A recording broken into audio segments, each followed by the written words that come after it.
Hey, Jimmy Ray, thank you for the follow. Yeah, boy. Welcome on in. We are going to get started. We have Bad Blood. As CM Punk, the best in the world, the Second City Saint, and his heated rival, the Scottish Warrior turned Scottish psychopath Drew McIntyre, compete inside hell in a cell.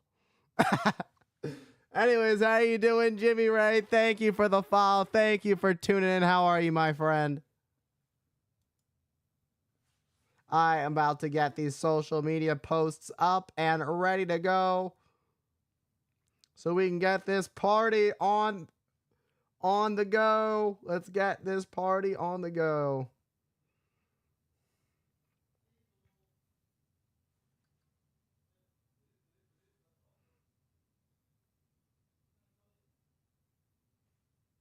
I have to do well on live myself, but had to check, put up, and check you out. You're live on the. Oh, shoot. Thank you, Jimmy Ray. I appreciate you. We are getting ready for Bad Blood commentary. We got quite the stacked card. It is CM Punk, as I mentioned, and Drew McIntyre inside Hell in a Cell. A heated rivalry dating back many years ago. Drew McIntyre's expressing his frustrations with CM Punk, even back to their days when they were riding together on the road. But it was at this past year's Royal Rumble, 2024 Royal Rumble, CM Punk sustained a torn tricep, which we would find out was a result of Drew McIntyre.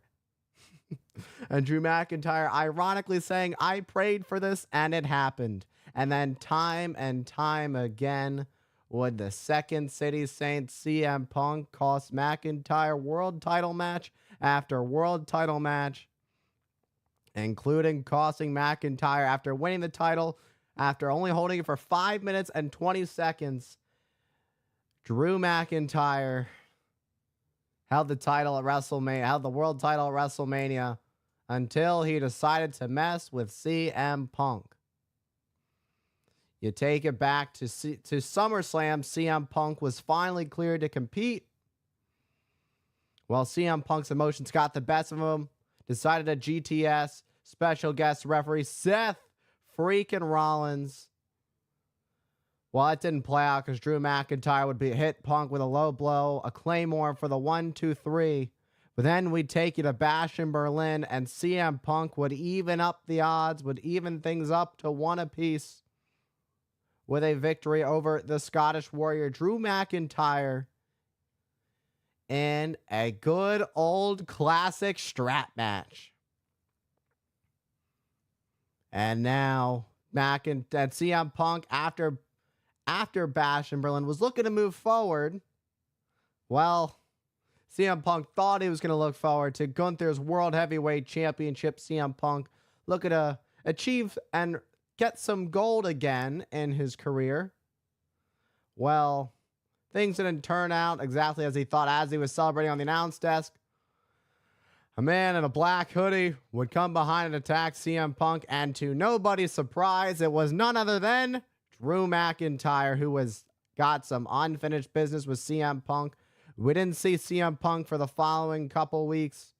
What we did find out is that General Manager Adam Pearce did speak to CM Punk, and it was made official that they would compete one more time, a match that CM Punk himself said, "I don't know if I'm able to do this. I don't know at my age if I can still go and do this type of match.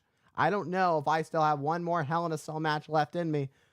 But CM Punk is willing to go to hell with Drew McIntyre.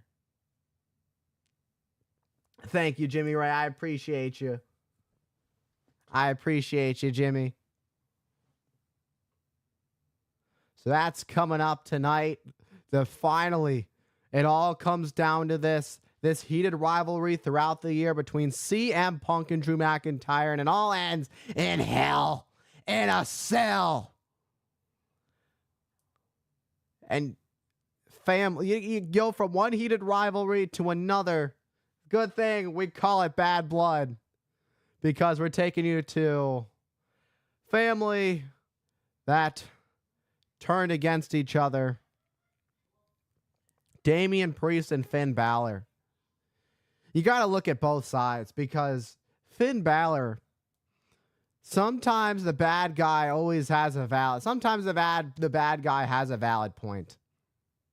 And Finn Balor got upset at Damian Priest and cost Damian Priest his world championship against Gunther at SummerSlam. And all because Finn Balor had the chance to beat Rollins. Seth freaking Rollins, the inaugural World Heavyweight Champion last year for the world title, was at Money in the Bank. Well, Damian Priest came out and made it seem like he was going to cash in his newly won Money in the Bank. And it distracted Finn Balor. And you can't blame Finn Balor. I'm going to play a little bit of devil's advocate here, because you can't really blame Finn Balor. We've seen the tape. We did see Damian Priest come and attempt to cash in, which, if that's your friend, your brother, your family, why would you take such a huge opportunity they've been waiting years for? You got to think about that. Well, things finally are heating up. Damian Priest finally gets his hands on the Prince Finn Balor tonight. And then that's not all for Judgment Day, because Damian Priest's other half of the Terror Twins, none other than Bloody Rhea Ripley.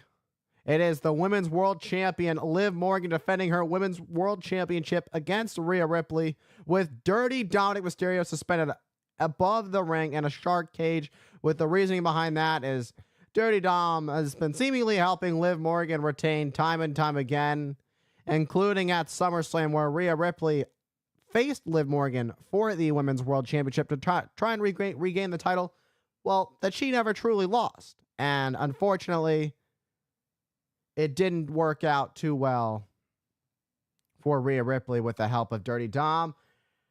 Hassan Terrell, I hope I said that.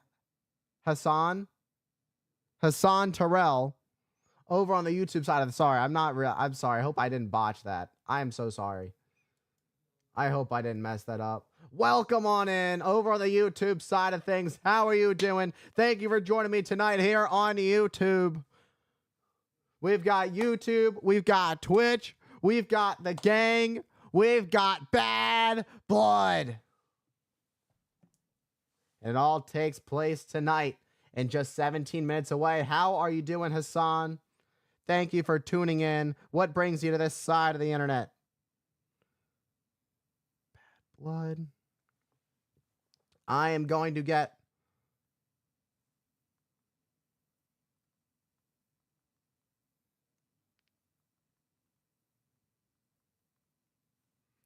I'm going to get some of my social media posts up.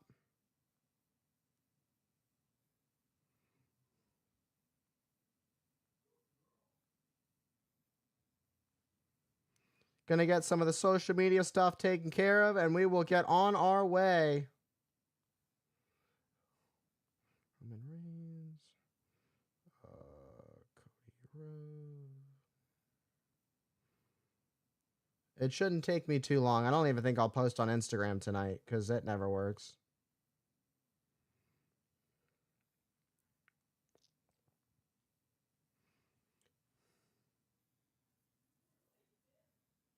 I love how Drew McIntyre on Twitter has a target next to his name when you tag him.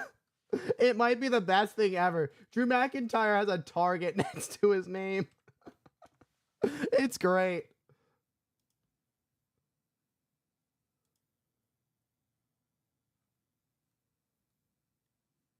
Well, I'm doing Bad Blood, LA Comic Con, and AEW. Oh man, you're really pulling through tonight. You're pulling a triple. Bad Blood, LA Comic Con, and AEW Collision. You're pulling all the stops tonight, not wasting any time.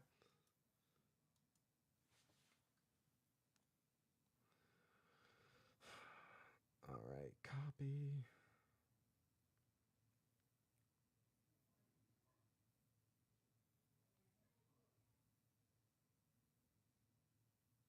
Shoot, I don't even think I posted my Twitch link.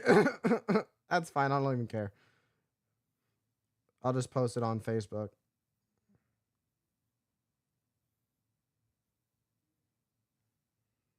I was originally scheduled to not be doing tonight's commentary, but something changed. My schedule changed, and I'm here.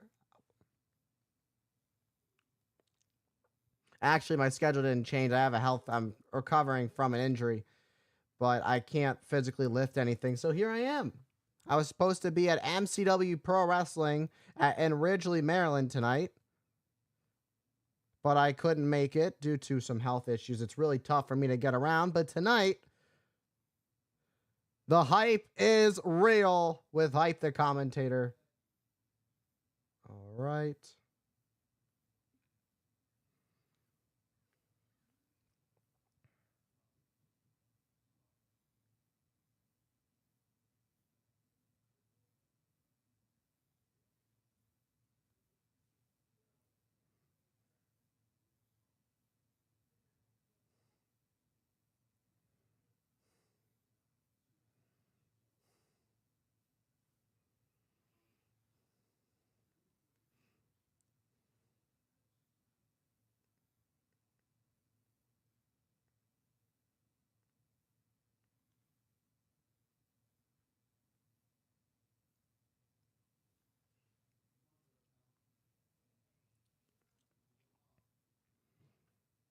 All right, let me just get one more post done and I will be done and we will get the rest of this going before we get started. Boom, boom.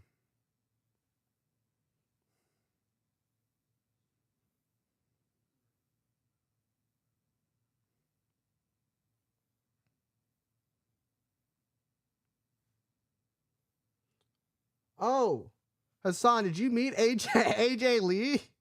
By any chance, I just realized that AJ Lee is there at the LA Comic Con.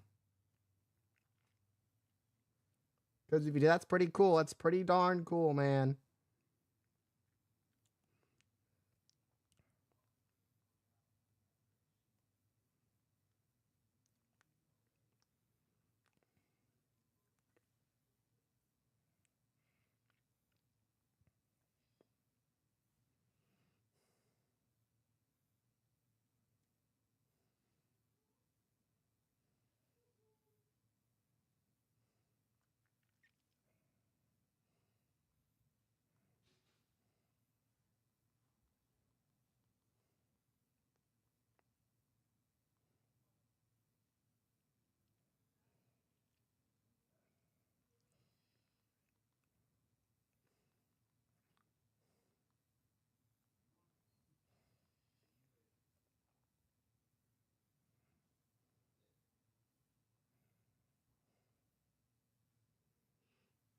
Hey, Blink, welcome to I'm at the Cap game. I'm at the Caps game, but wanted to pop in while they're at intermission. Say hi. Welcome on in, Blink. Thank you for stopping by, my friend. I hope the Caps game is going well. Thank you. Truly appreciate you. I always see you lurking. You're a real one. An OG. Hope you're doing well. Just trying to get these dang social media posts up.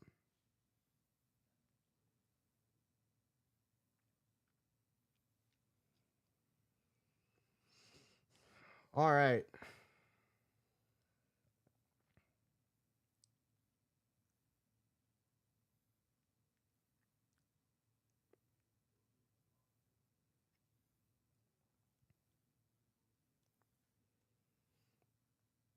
All right, let's get back to the card. Let me actually pull up the I need to pull it up. Like I actually didn't pull it up. I pulled up Peacock, but I didn't actually pull up the show. So let's do that right now so we can actually watch Bad Blood. Because Bad Blood is getting started in 10 minutes. Okay, so that's now pulled up. Let's pull up Bad. So, okay, so I talked about the Women's World Championship match. Now let's head over to the WWE Women's Championship match. over on the SmackDown side of things. This is interesting. Bayley, the former women's champion, Bayley winning the title back at WrestleMania.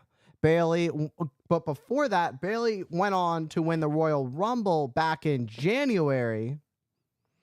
Well, Bayley at that point was still the quote-unquote leader of what was Damage Control, the old Damage Control. And, well, they were speaking in Japanese behind Bayley's back, and Bayley found out what they were saying, and Bayley decided to choose WWE Women's Champion at the time, Io Sky, to Sky's shock, and defeating her former cohort at WrestleMania, holding the title up until SummerSlam, where Bayley would be annihilated by Nia Jax. Nia Jax winning the WWE Women's Championship at SummerSlam. But this opportunity came about because Nia Jax is our queen, the queen of the ring, winning back at the King and Queen of the Ring premium live event back in May in Saudi Arabia was Nia Jax. And Triple H adding an even extra reason, something even extra for the winner of their respective tournaments, which were men's was won by Gunther, who would go on to win the World Championship, as I mentioned earlier. Gunther would go on to defeat Damian Priest for the world title with a little bit of help from Finn Balor turning on Damian Priest. And Nia Jax would go on to annihilate Bayley at SummerSlam. Well, Bayley is now trying to get back in this thing, trying to get her title back. Miss Money in the Bank, Tiffany Stratton, has been proven to be a big help in Nia Jax retaining her championship. But not to mention, Nia Jax is somebody you don't want to mess with. So it was a couple weeks ago, Bayley and Naomi teamed up to take on Nia Jax and Tiffany Stratton in a tag team match on SmackDown. It was either a loser leaves SmackDown or winner gets a women's title shot. And Bayley and Naomi both pinned Nia Jax at the same time, which made it uncertain who was going to get the who was going to get the women's title match. Well, 1 week later, Bayley and Naomi would be forced to go one-on-one. Two friends would be forced to be on opposite sides of the squared circle. And, well, Bayley would prevail as she is one step closer to regaining her women's championship. Will she be able to do it? Can Bayley stop the irresistible force and reclaim the gold that she once held? Well, we'll find out tonight, because it's Bad Blood.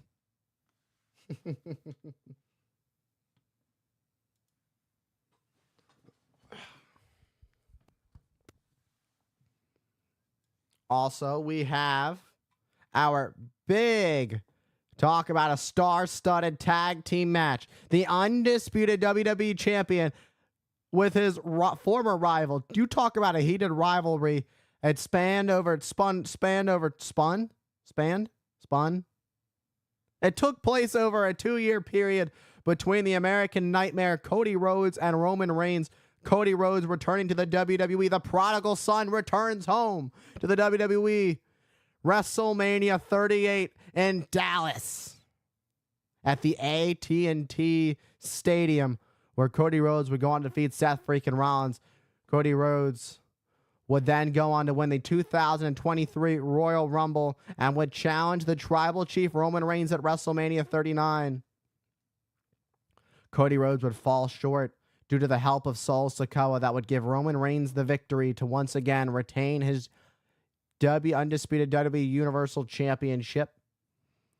Well, Cody Rhodes would pull out all the stops and once again find himself in the Royal Rumble in 2024, back-to-back. For the first time in 3 men have done it in WWE history. 3 men have done it. Cody Rhodes, Stone Cold, and Hulk Hogan. I want to say it was Hulk Hogan. 3 stars have won two Royal Rumbles back to back, and those are 2 of them, or 3 of them. Cody Rhodes would then go on to pick Roman Reigns, only for The Rock to return and want that match, with that dream match with Roman Reigns that people have been talking about for years. Well, what The Rock called the Cody Crybabies weren't all about it. Cody Rhodes would go on to finish his story at WrestleMania on night 2 in Tribal Rules. And with Roman Reigns' absence, Solo Sikoa took leadership of the bloodline, kicking Paul Heyman. Paul Heyman would not side and call Solo Sikoa his tribal chief. And the new bloodline took care of Paul Heyman. We haven't seen Paul Heyman in months. We haven't seen Jimmy Uso. Jey Uso's our Intercontinental Champion. He's been gone from the bloodline for quite some time. But Solo Sikoa's right-hand man, he's a rabid werewolf. He's on the loose. Jacob Fatu, a part of Solo Sikoa's right-hand man. Solo Sikoa's enforcer. And tonight, this unlikely team and Cody Rhodes and Roman Reigns takes on this new bloodline that has been a problem for both of these men, Solo Sikoa and Jacob Fatu. What a star-studded tag team match we have for our main event. We've got Hell in a Cell. We've got Don Castillo stuck in a shark cage. We've got 2 women's title matches. We've got a star-studded tag team match. All kinds of heated rivalries. And it's all perfect because it's all taking place here at the State Farm Arena in Atlanta, Georgia, the home of the American Nightmare, Cody Rhodes, because there's a lot of bad blood. And I said that way too many times, but it's fun. So we're going to continue.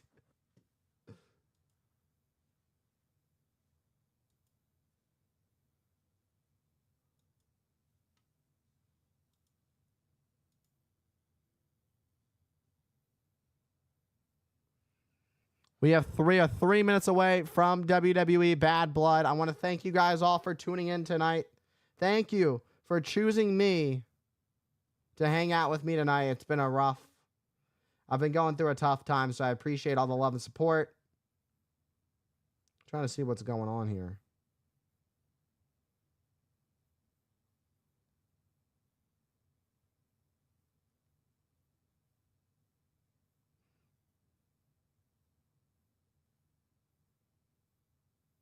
All right, we're good. What a star-studded match we have tonight. The tag team match. It's going to be incredible.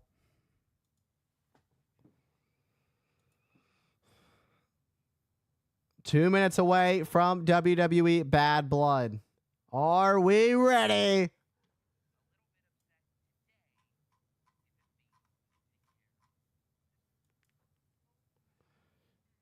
You know, it's a tough part about it is Cody Rhodes' friend Randy Orton isn't too pleased by Cody Rhodes.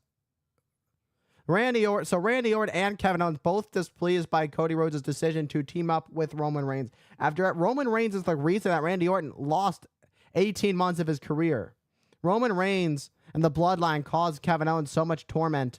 Kevin Owens nearly winning the title a couple years ago.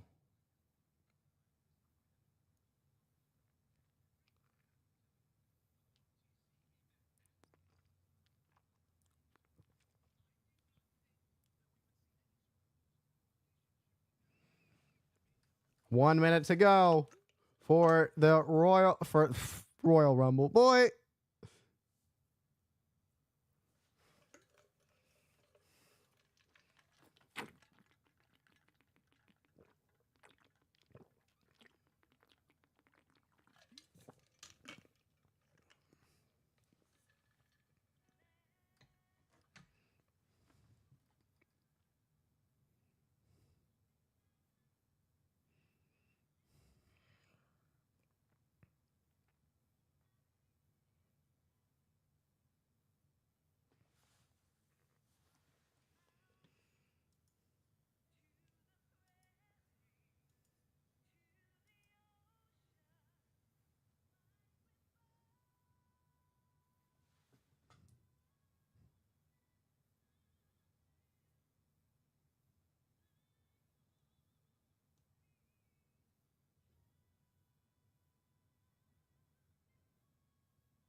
Samantha Irvin, always with a beautiful voice, doing a great job with her rendition of God Bless America ahead of Bad Blood. We're at the sold out State Farm Arena in Atlanta, Georgia.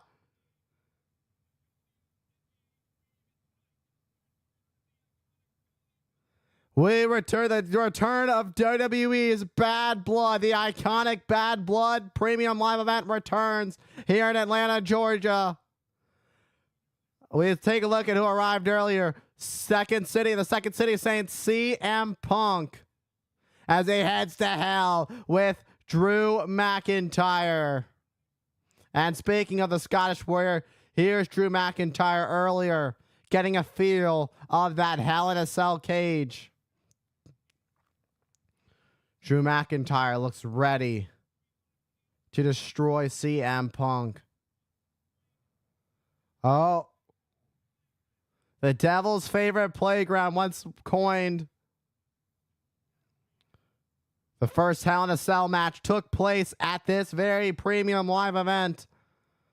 There's the Judgment Day arriving earlier today as Finn Balor is set to go one-on-one with former Judgment Day member and one half of the Terror Twins, Damian Priest. And speaking of the Terror Twins, there is Rhea Ripley, who takes a look at that shark cage. That dirty Dominic Mysterio will be suspended high above the ring in as she and Liv Morgan go one-on-one for the Women's World Championship.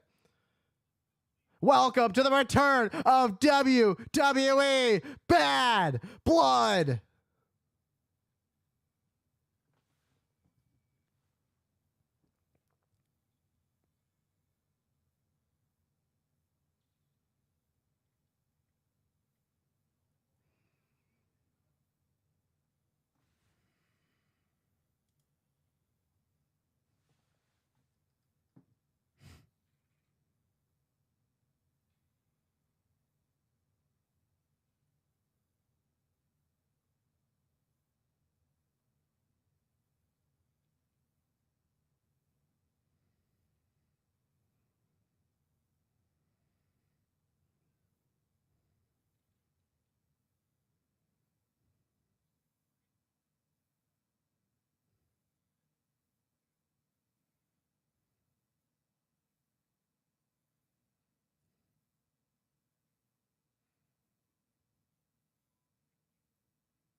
"27 years to the day, Bad Blood returns to the State Farm Arena. The very first Hell in a Cell match took place between the Heartbreak Kid, Shawn Michaels, and The Undertaker.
He is WWE's Chief Content Officer, Paul Triple H Levesque.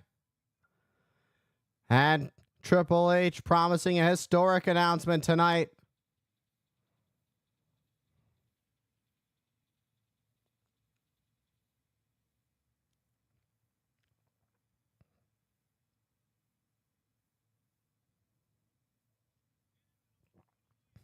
Talk about an emotional night here in Atlanta, Georgia. And the undisputed WWE champion, Cody Rhodes. His father, Dusty Rhodes, the late American Dream, Dusty Rhodes, won many championships here in Atlanta. Cody Rhodes arriving with none other than Metro Boomin. Two Atlanta boys arriving here at the State Farm Arena ahead of our star-studded main event at Bad Blood.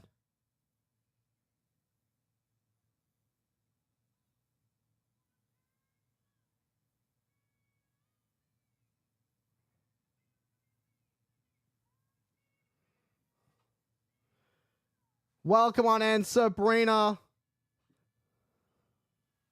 How are you doing tonight? Thank you for tuning in.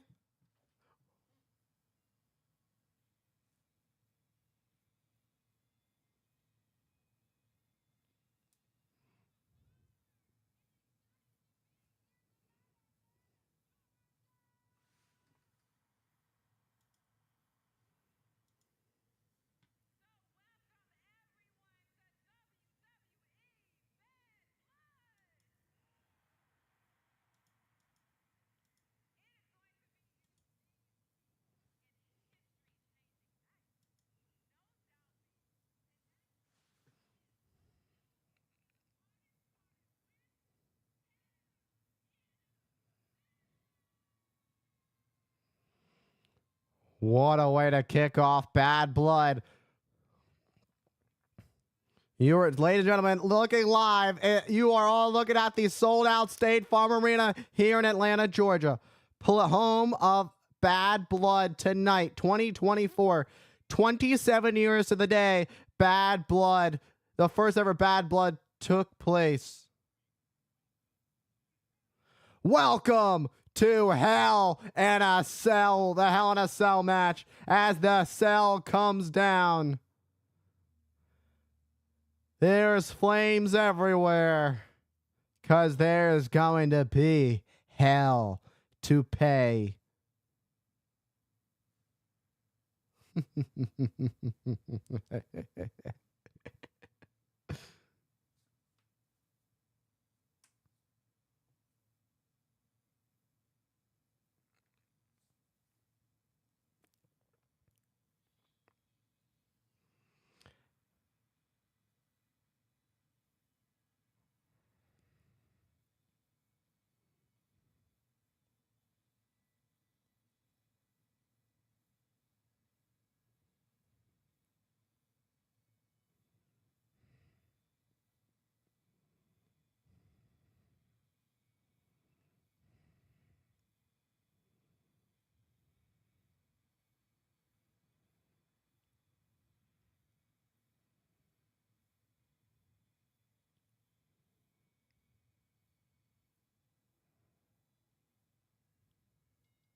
Drew McIntyre walking to the ring with a purpose.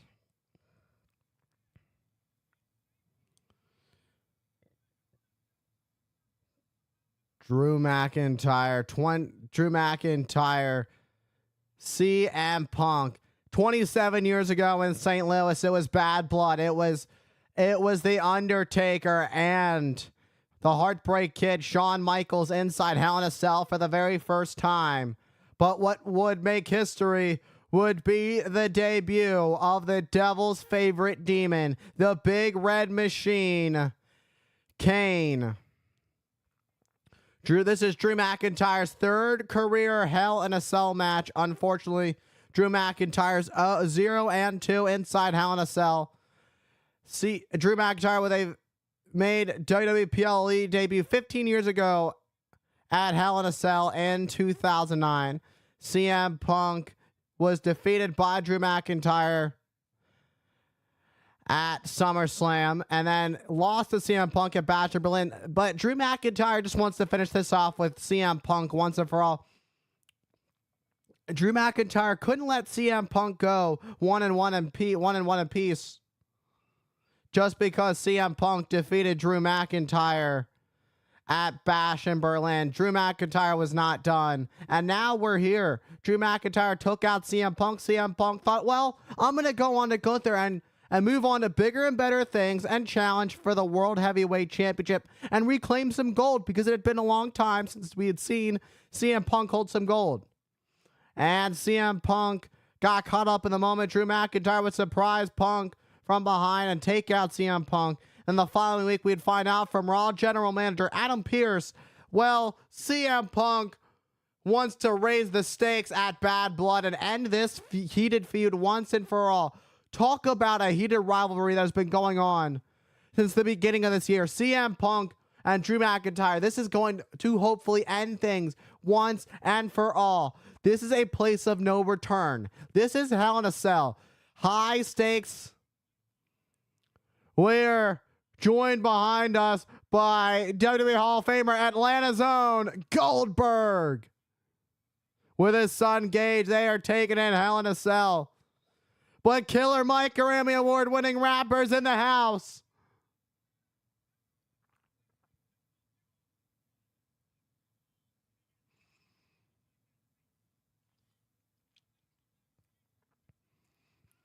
McIntyre has an angry look on his face. All he wants is nothing more than to get his hand. CM Punk.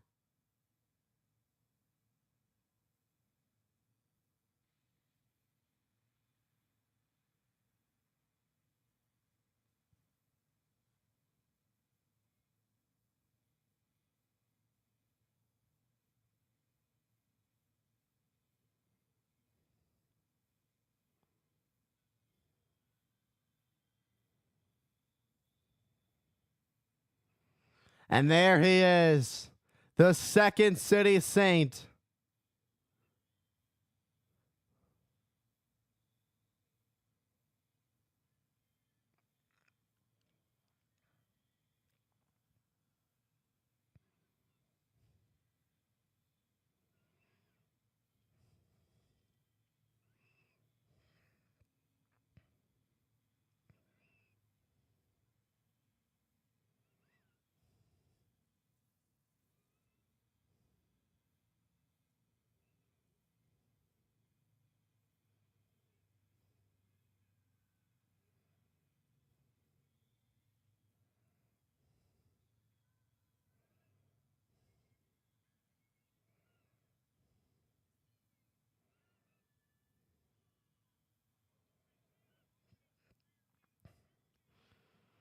CM Punk in his career is 2-2 in Hell in a Cell matches.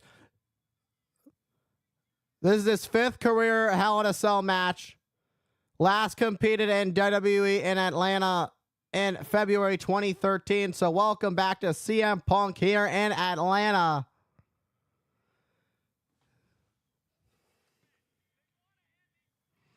For these two men, it's about ending each other's careers. It's about going to hell, doing everything they can to finally finish this thing once and for all.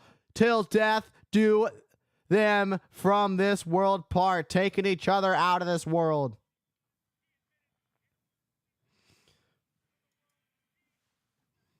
The cage, the cell is officially being locked.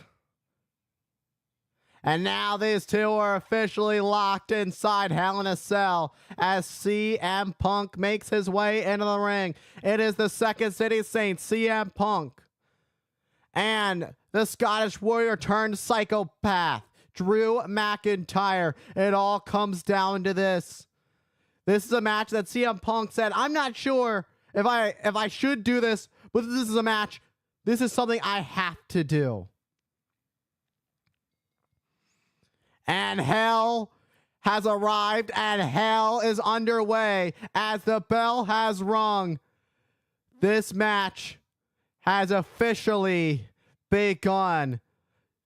You can feel the animosity in the stare down across the ring between CM Punk and Drew McIntyre. There are no rules. Anything goes. It's inside Hell in a Cell. The steel structure can be used to their advantage. There are weapons under the ring. There's all kinds of chaos that we have seen throughout the years take place inside this career and life-changing structure as these two now come face to face. Drew McIntyre's got a lot to say to CM Punk with a smirk on his face. Oh, and now McIntyre and Punk exchanging blows on the ring, but McIntyre picks Punk up, sends him into the corner. McIntyre with a thunderous chop to the second city saying Punk ducks. Now it's Punk on McIntyre with some shots of his own. McIntyre counters. McIntyre and Punk, their first encounter of this year. Their first, besides the Royal Rumble, where McIntyre gave CM Punk a future shock DDT, which would ultimately tear the tricep of CM Punk, leaving CM Punk out of action for 7 months. Punk would return and go one-on-one with Drew McIntyre at SummerSlam with special guest referee Seth freaking Rollins. But Punk's emotions got the best of him, and Drew McIntyre hit Punk with a low blow after Punk GTS Seth freaking Rollins. And well, McIntyre hit the Claymore on CM Punk, getting a victory over Punk at SummerSlam. But Punk would turn things around a few weeks later at Bash in Berlin, when the stakes would change even more in a good old-fashioned strap match where CM Punk would defeat Drew McIntyre. These two are at 1-1 apiece. McIntyre's had a problem with Punk for quite some time. And going back to what I was saying about McIntyre being the one who caused Punk's tricep to tear at the Royal Rumble this year, McIntyre saying, I prayed for this. And it happened. Punk then would go on to cost McIntyre world title match after world title match, including after Drew McIntyre would defeat Seth freaking Rollins for the world title at WrestleMania. And then McIntyre would get in Punk's face. Punk was just on commentary doing his thing. And McIntyre would showboat in front of Punk. Punk would sweep the leg of McIntyre and attack McIntyre with the brace. And then out would come Damian Priest to cash in his money in the bank. And Damian Priest would end Drew McIntyre's 5-minute and 20-second reign as the World Heavyweight Champion. All with a little bit of help from CM Punk, because Drew McIntyre couldn't just go in the back and celebrate with his family. CM Punk is really bringing the fight to Drew McIntyre. CM Punk sending McIntyre face first into the Hell in a Cell structure. And like I said earlier, all kinds of weapons can be used in this no disqualification, anything goes match. You might as well call it no holds barred. But the only way to win is to be a pinfall or submission in the center of the ring. So there is that. But there are no countouts, no disqualification, which is why you see Punk throw a table in the ring and have a steel chair in hand. Punk went to hit McIntyre with the chair. McIntyre with the boot to the midsection of Punk. McIntyre now with a heavy chair shot to the spine of CM Punk. Just like that, McIntyre turns things around. Ooh, what? And McIntyre sending CM Punk face first into the steel steps. Talk about stopping any of your opponent's momentum. McIntyre driving his boot on the side of the skull of CM Punk into the steps. They talked about taking each other to hell. And that's what we're witnessing right now. The ruthlessness of the Scottish psychopath, Drew McIntyre. Drew McIntyre looking for more weapons. Oh, Drew McIntyre found himself the magic toolbox of doom. What has he found himself? McIntyre looking for anything he can use on CM Punk. He's got a wrench. Oh my, he almost took the skull off of CM Punk, almost clocking Punk in the skull, but Punk ducked. Now it's Punk unloading on McIntyre with heavy artillery shots to the face. driving the wrench into the skull of Drew McIntyre. CM Punk knows how far he has to go, knows what has to be done to end Drew McIntyre, end this heated rivalry once and for all. He said, we are going to go to hell if it means ending both of our careers.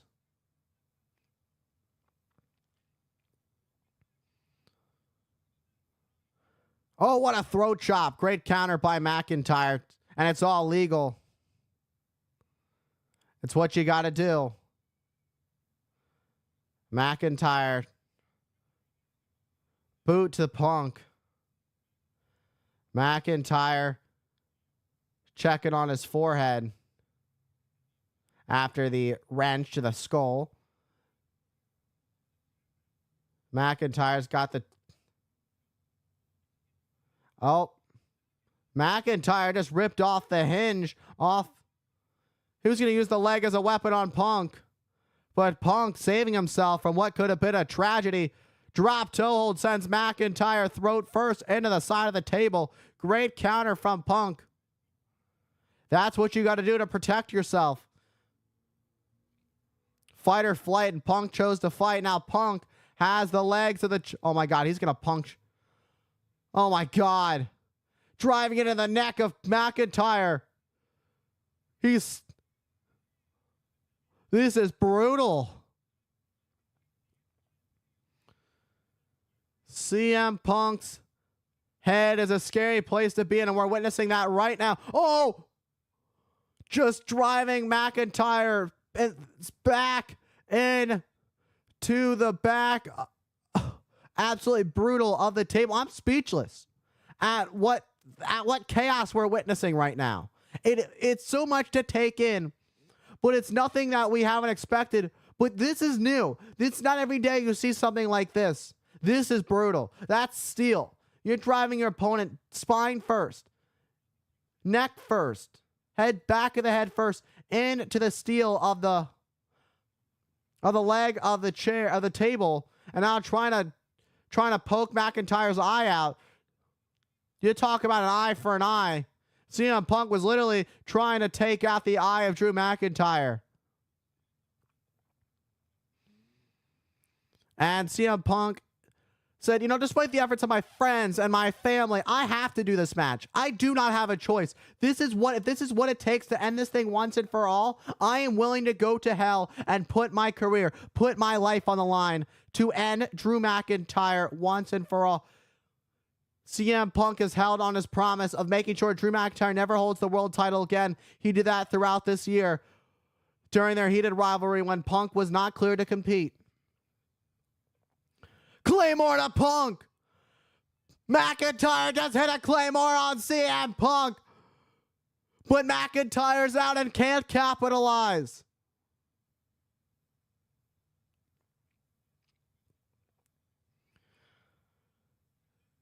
What a Claymore from Drew McIntyre to CM Punk. Bam! Right on the skull of CM Punk. Talk about new ways to torture your opponent. We're gonna find out what these two are willing to do, how far these two are willing to go to end this thing, to best the other once and for all. CM Punk 2-2 in Hell in a Cell matches. McIntyre 0-2 in Hell in a Cell matches. So CM Punk knows what it's like, knows how far he has to go to win a Hell in a Cell match. McIntyre, snake eyes, sending Punk face first into the steel of the cage. Head into the cell, and McIntyre is ramped up. McIntyre is brutalized. CM Punk. And Punk, talk about first blood. And we're here at Bad Blood, but that's good blood. Any blood to Drew McIntyre is good blood for him. He sees CM Punk's got first blood in this match. CM Punk knew he was going to bleed, and Punk is bleeding bad. And McIntyre has the steel steps. Oh, boy. Talk about a Crimson Mask. McIntyre with a... Off the head of CM Punk, the steel steps into the skull of the Second City Saint.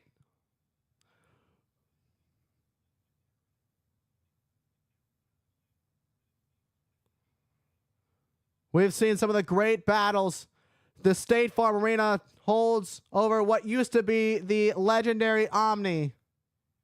And now we have another legendary match on these grounds. It is CM Punk and McIntyre in Hell in a Cell. The aura that these two have, the hatred these two have for each other is unlike anything we've ever seen in WWE history. You talk about hatred. These two are literally talking about ending each other's careers, ending each other's lives, just to get the best of the other man. McIntyre has made Punk bleed already in this match.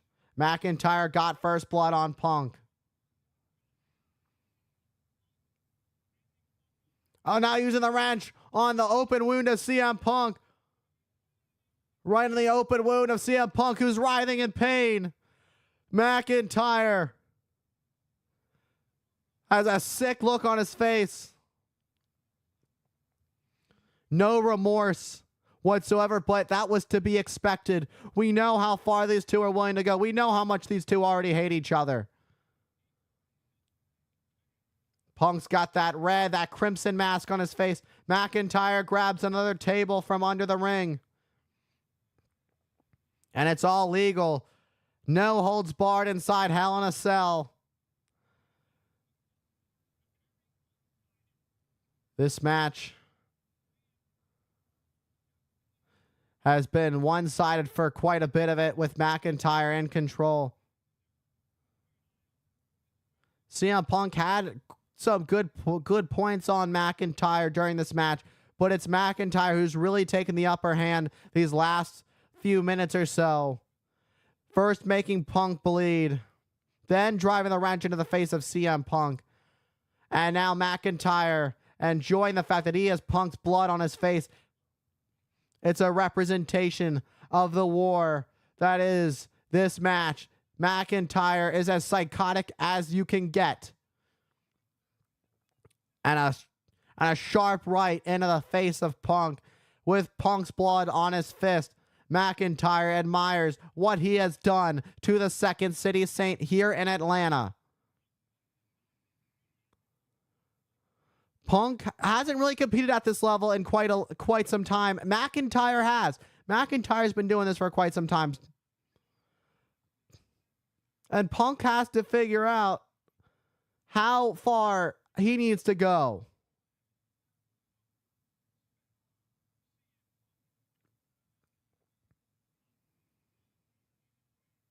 McIntyre has Punk up on his shoulders.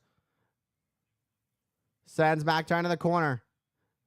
That patented running knee into the corner by CM Punk. A much needed counter, but Punk cannot capitalize. That might have been a last gasp effort from CM Punk. We know this from Punk turning into the running bulldog, but McIntyre holds on the ropes. McIntyre has Punk up. Oh boy. Punk was in trouble. That table's right there on the floor. But Punk fighting back for dear life. Punk climbs up to the top. Double axe handle takes out McIntyre. And CM Punk turns things around. Blinking his eyes. When blood gets in your eyes, it is not a feeling you want. It starts to burn your eyes. It starts to blur your vision. It makes it harder for you to figure things out, figure out where things are. Oh no. Punk's got the wrench in hand. He heads back up to the top. A double. He's going to use the wrench for a double axe, a double wrench hammer. And McIntyre caught Punk and a belly-to-belly throwing Punk across the ring. What's next? McIntyre sits there, looks at CM Punk, stalking his prey. McIntyre with that sinister look in his eyes as he kips up to his feet. Gonna close this thing out. Close this heated feud out once and for all with a Claymore. As he makes the count. 3, 2, 1. And a Claymore coming up for CM Punk. But Punk wisely rolling to the outside onto the floor. CM Punk realized he was in danger. And Punk had no choice. Punk is physically spent. Oh! The steel toolbox! To the face of McIntyre! McIntyre didn't realize and he got caught. Desperation move from CM Punk. This gives Punk some time to recover. Bam! Right on the skull, right on the forehead of Drew McIntyre. And now it's Drew McIntyre who's pouring blood from his face. McIntyre getting a taste of his own blood in the most literal sense. And the toolbox goes right in the face of Drew McIntyre. McIntyre pouring blood everywhere. Punk makes the climb to the top. McIntyre gets caught. McIntyre taken out with the toolbox by Punk off the top. Blinded by blood. Talk about a crimson mask. McIntyre's face is fully covered in blood. Punk blood on his face has pretty much dried up. Punk with another running knee into the corner. And now a second one. That's the third one during this match. The second one in a row. The third one in a row. Punk running bulldog takes out McIntyre. They have blood all over each other. And CM Punk is feeling it, taking in the energy from this sold-out State Farm Arena here in Atlanta, Georgia for the return of the historic Bad Blood Premium Live event. CM Punk calling for the end. Calling for the go to sleep. And now grabs McIntyre, puts him up on his shoulders. Is Punk going to put McIntyre to sleep? McIntyre avoids it. CM Punk turns around with swinging neck breaker. Now Punk has McIntyre up on his shoulders. Go to sleep. Go to sleep. But no, McIntyre this time rolls to the outside of the ring. I don't know if that's just the wherewithal or the instinct of McIntyre, but either way, McIntyre just saved himself. Take another look at this. Punk able to hoist McIntyre up, have enough strength despite all the blood lost. Was able to GTS Drew McIntyre, but Drew McIntyre is out on the floor. Does Punk have enough energy, have enough strength left in him to pick up the dead weight of McIntyre? Punk is spent, but gave McIntyre enough time to recover a little bit. Punk trying to recover himself. Gets McIntyre back in the ring. And now it's Punk who gets back in the ring. McIntyre with a Claymore out of nowhere. Out of nowhere. McIntyre for the win. 2. Oh, but Punk gets the shoulder up at 2.5. Look at the face of Drew McIntyre.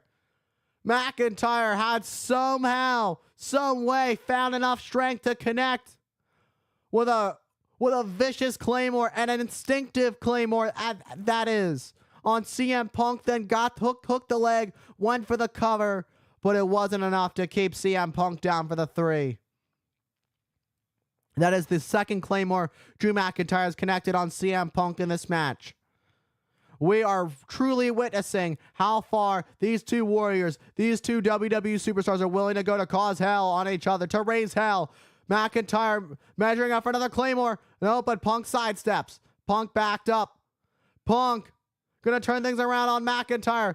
Punk perhaps looking to pay homage. Going for a sharpshooter, looking to pay homage to one of his all-time favorites. CM Punk paying homage to a WWE superstar he looks up to, he has studied throughout his career. Talking about the legendary WWE Hall of Famer Bret the Hitman Hart, as CM Punk holds on to the sharpshooter for dear life with McIntyre, blood pouring from his face. McIntyre with the wrench to CM Punk. The wrench to the back of Punk, forced to break the hold. We have medical staff at ringside, but they can do nothing about this except watch this and hope they can save either one of these men who might die after this match is It's all set and done. I don't even know if you can call this a match. This is a war. Look at the blood these two have on their face. You talk about battle scars. These two are going to have it.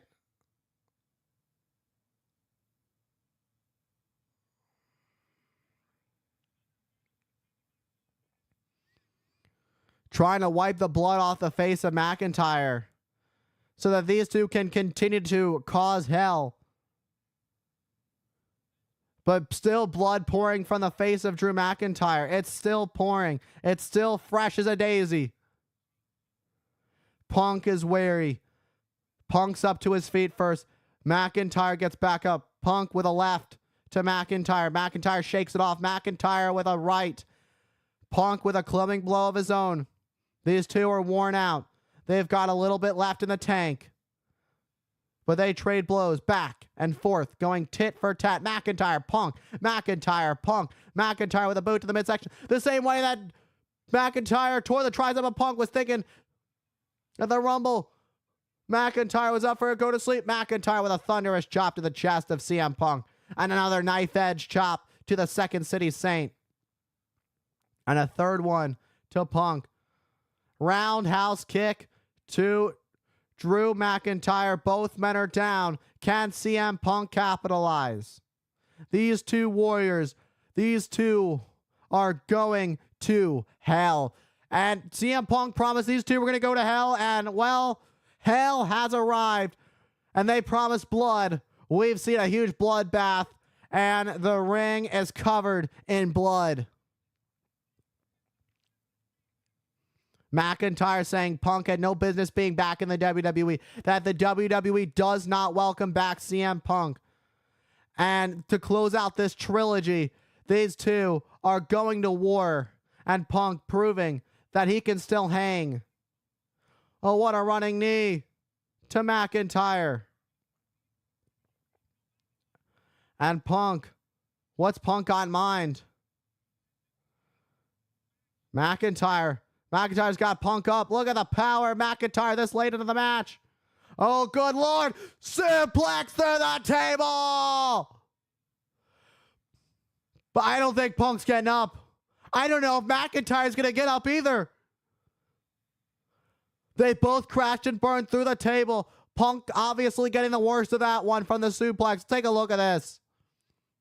You talk about the power of McIntyre deadlifting Punk over the turnbuckles on the outside on the ring apron and then through the table.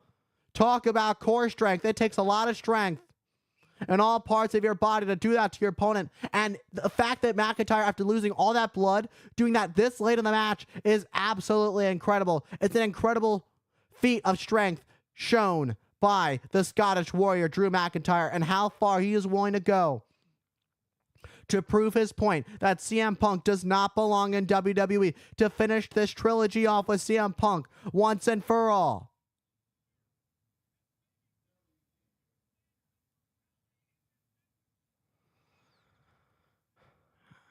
And McIntyre has the bottom of those steel steps. What in the world is McIntyre thinking? Is he just going to crush the skull of CM Punk? CM Punk might just be a sitting duck right now. These two are WWE superstars, but they are also human beings that have families. But they knew what they were getting themselves into going to this match, despite their families telling them, their respective families telling them not to compete in this match, that this was going to be brutal. And these two knew it. But they had to finish this. They felt it in their heart and their soul that this thing needed to end one way or another. McIntyre's back is causing him a lot of trouble, preventing him from getting those steel steps in the ring. McIntyre able to push the steps into the ring. McIntyre soldiering through it. And CM Punk starting to stir a little bit. McIntyre holding on to that lower back that's causing him quite some trouble right now. Punk is on his knees but can't even make it back up. And McIntyre gets Punk back into the ring. How much more can either of these two men take? How much more can Punk take? McIntyre seemingly has a little bit more left in the tank than CM Punk. Punk said he was going to go until he can't go anymore, and that's what we're witnessing right now.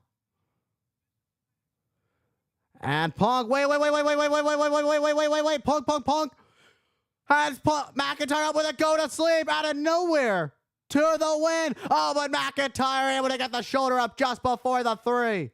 Where in the world did CM Punk just find the energy to do that? What? I don't have any words for where CM Punk just found this strength, just found the wherewithal to hit Drew McIntyre and pick Drew McIntyre up on his shoulders to connect with a go to sleep. And this match continues. We know the goal of this match. The goal of this match is for these two. These two want to take each other to absolute hell and end each other's careers.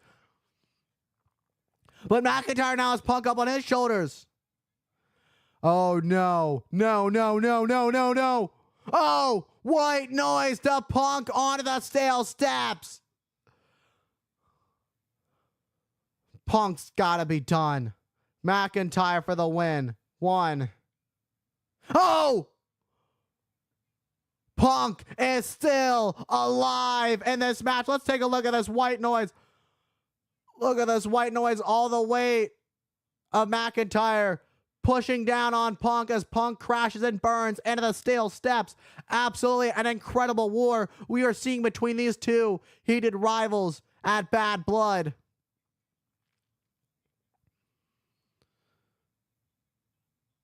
I don't even know. It just feels uncomfortable watching what these two superstars are putting each other through. It's like we're watching these two literally murder each other right in front of our very eyes. And that might just be the case because McIntyre's got that look in his eyes again. After that white noise, we're already seeing that these two's careers have been changed. Their lives are changed already as we know it. McIntyre holds up Punk. Picks up Punk. McIntyre looks for one final blow. Oh, wait. Punk counters, Anaconda Vise, center of the ring. Punk got the Anaconda Vise on McIntyre. Can Punk put McIntyre away? Anaconda Vise. With every fiber as being Punk. McIntyre's got the wrench in hand. McIntyre. Punk beating McIntyre with a wrench. Punk grabbed the wrench from McIntyre. And Punk just nailed McIntyre with that wrench. And Punk yelling at McIntyre. Punk looking to finish this once and for all. It's like Punk found a new life. McIntyre begging and pleading with CM Punk. McIntyre once again with blood. Oh, a low blow to CM Punk. And a low blow to CM Punk. And there's nothing that can be done about it. Remember what Punk did to McIntyre to cost him the world title? Well, McIntyre repaying the favor. And Punk nursing that low blow wound from McIntyre. McIntyre would pray that the end of CM Punk would be here, and it might just be the case, and desperate times call for desperate measures, and Drew McIntyre went for a low blow. What in the world is McIntyre looking for? Oh my. McIntyre's got a velvet bag. What on earth could be what on earth could be in that bag?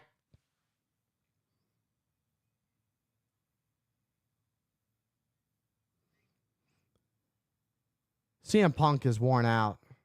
The ref was trying to help out McIntyre and wipe off the blood.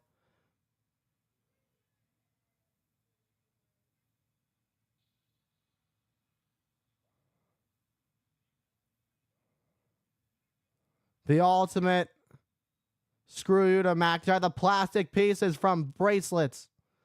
From the bracelet that he broke of CM Punk. Symbolic as can be. But McIntyre, oh! Punk ducked and McIntyre's spine just hit the edge of the steel steps. McIntyre wanted to disrespect CM Punk in a symbolic effort. But it may have just cost McIntyre because CM Punk ducks. CM Punk with a chain. Wrapping a chain around his knee. What is Punk doing? Punk got a chain wrapped around his knee. And McIntyre let his personal feelings get the best of him. And it might have just cost the Scottish Warrior. It might just be the end right here, right now, as CM Punk measures up McIntyre. And Punk's got some of the pieces of the bracelet in hand. And now puts them in the mouth of McIntyre. And shoving the beads in the mouth of McIntyre with the chain on the knee. Punk, go to sleep. To the chain. McIntyre goes head first. CM Punk survives Hell in a Cell.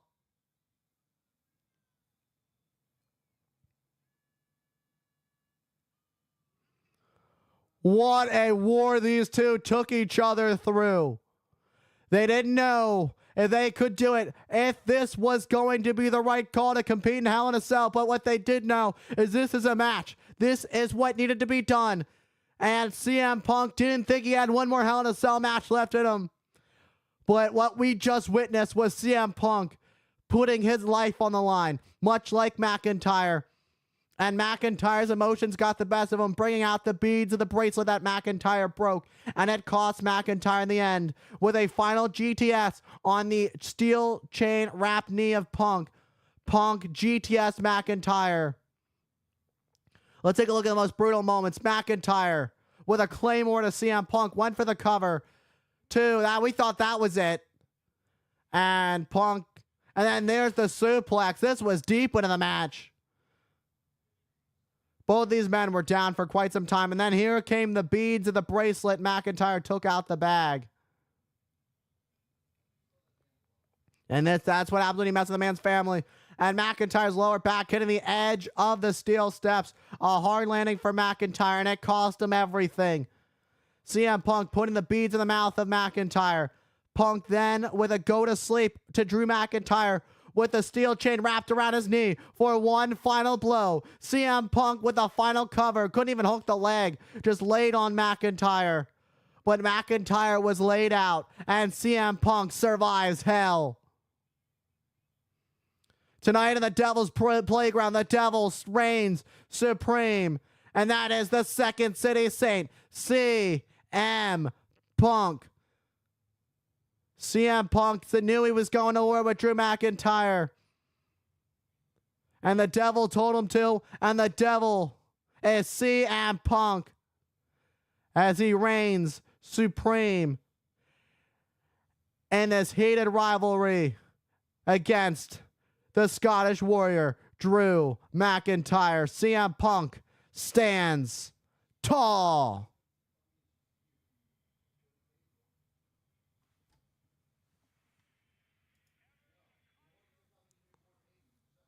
The controversial figure, the controversial warrior that is CM Punk.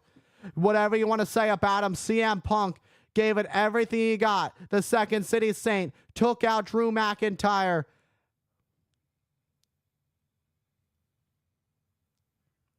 Let's take another look one more time. The symbolic beads into the mouth of McIntyre, then up on the shoulders of Punk. A GTS with a steel chain wrapped knee. Boom, go to sleep. Good night, McIntyre. CM Punk tried to hook the leg, but had no strength, just laying on McIntyre. The exhaustion set in, but Punk had enough to survive Hell in a Cell and get the victory over Drew McIntyre. And Punk able to walk out of the cage on his own 2 feet and shuts the cage as he survives. As CM Punk slams on the door. To end an incredible trilogy, CM Punk can barely stand on his own 2 feet, falling over. CM Punk just collapsed from the exhaustion of competing inside this Hell in a Cell match. What a match we just witnessed. We've got officials, we've got medical helping Punk. You just let them help you, Punk. And Punk is on his own 2 feet. Oh, we've got other officials there, but Punk seemingly doing everything he can to walk on his own 2 feet. They're trying to get Punk some oxygen. And McIntyre, tough loss for the Scottish Warrior, Drew McIntyre. You can see the emotions in the eyes.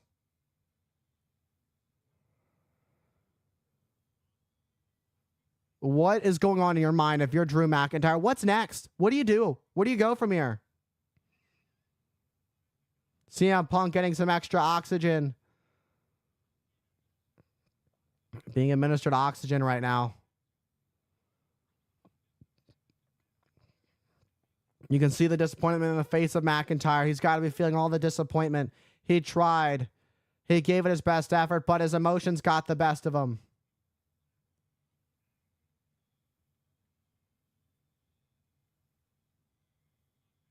I think Punk just said, nobody call my wife. Or he asked for his wife, rather. This was all about family for Punk in the end. These two made it highly personal.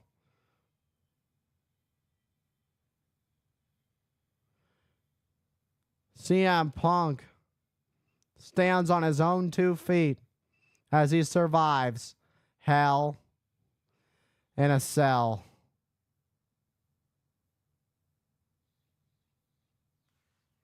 All right, let's take a quick break. Give me a second.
And welcome back to that Bad Blood WrestleMania coming up. WrestleMania 41 taking place in Las Vegas. Priority pass on sale now. Package deposits now available. Secure your spot to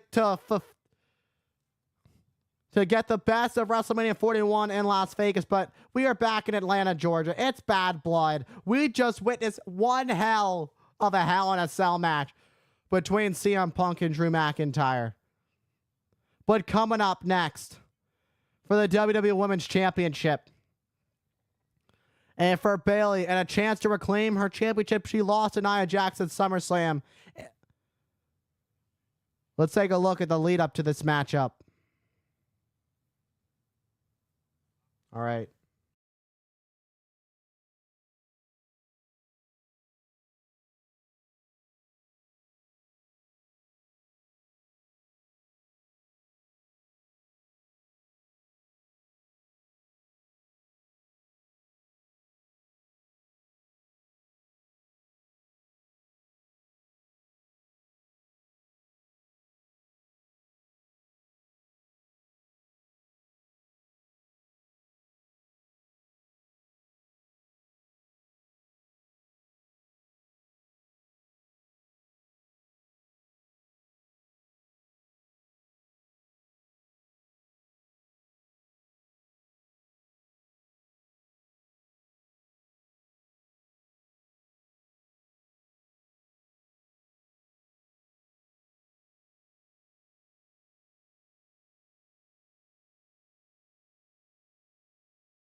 All right, welcome back to Bad Blood.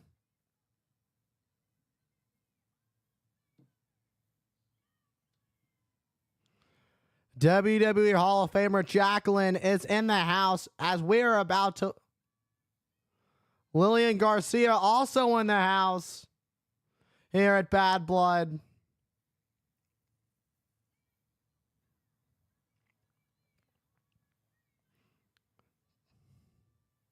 Five-time, and two-time WWE Hall of Famer Booker T.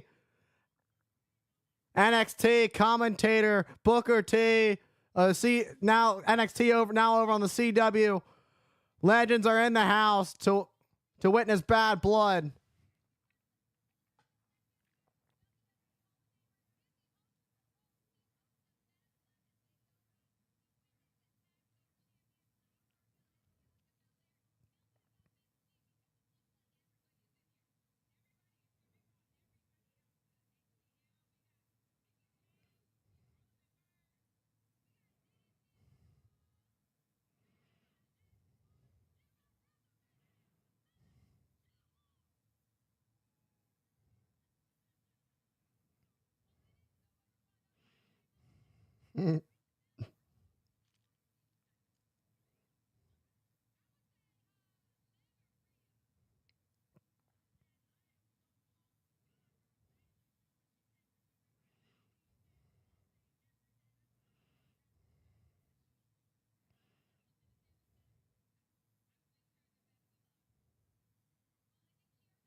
All kinds of legends in that suite.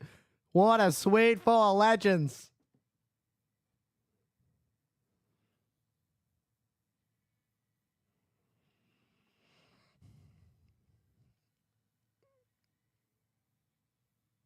We're now set for the first title defense of the night. Ladies and gentlemen, Bayley looking to regain the WWE Women's Championship that she lost to Nia Jax at SummerSlam. We just heard from Naomi up in the suite. Bayley had to defeat Naomi to earn this opportunity because they both pinned Nia Jax in the winner in that tag team match where the winner would receive a women's title match against Nia Jax at Bad Blood. Well, they both pinned Nia Jax at the same time, and ultimately the decision was those two should compete against each other to go on to face Nia Jax, and that's exactly what happened. And Bayley was able to best her friend Naomi to earn this opportunity, and Naomi had nothing but love for Bayley and hoping that Bayley wins tonight, hoping that Bayley can regain the championship that she lost. It's going to be a tough uphill battle for Bayley, but Bayley has defeated Nia Jax before in the past. And Bayley going to have to figure out a way to do it again, but the problem is Nia Jax has that interesting factor on her side, but is she still on her side in Tiffany Stratton, Miss Money in the Bank? There seems to be a little bit of, well, I might want to use my Money in the Bank contract at some point. You got to understand, when is that thought going to come in where she's ready to do it?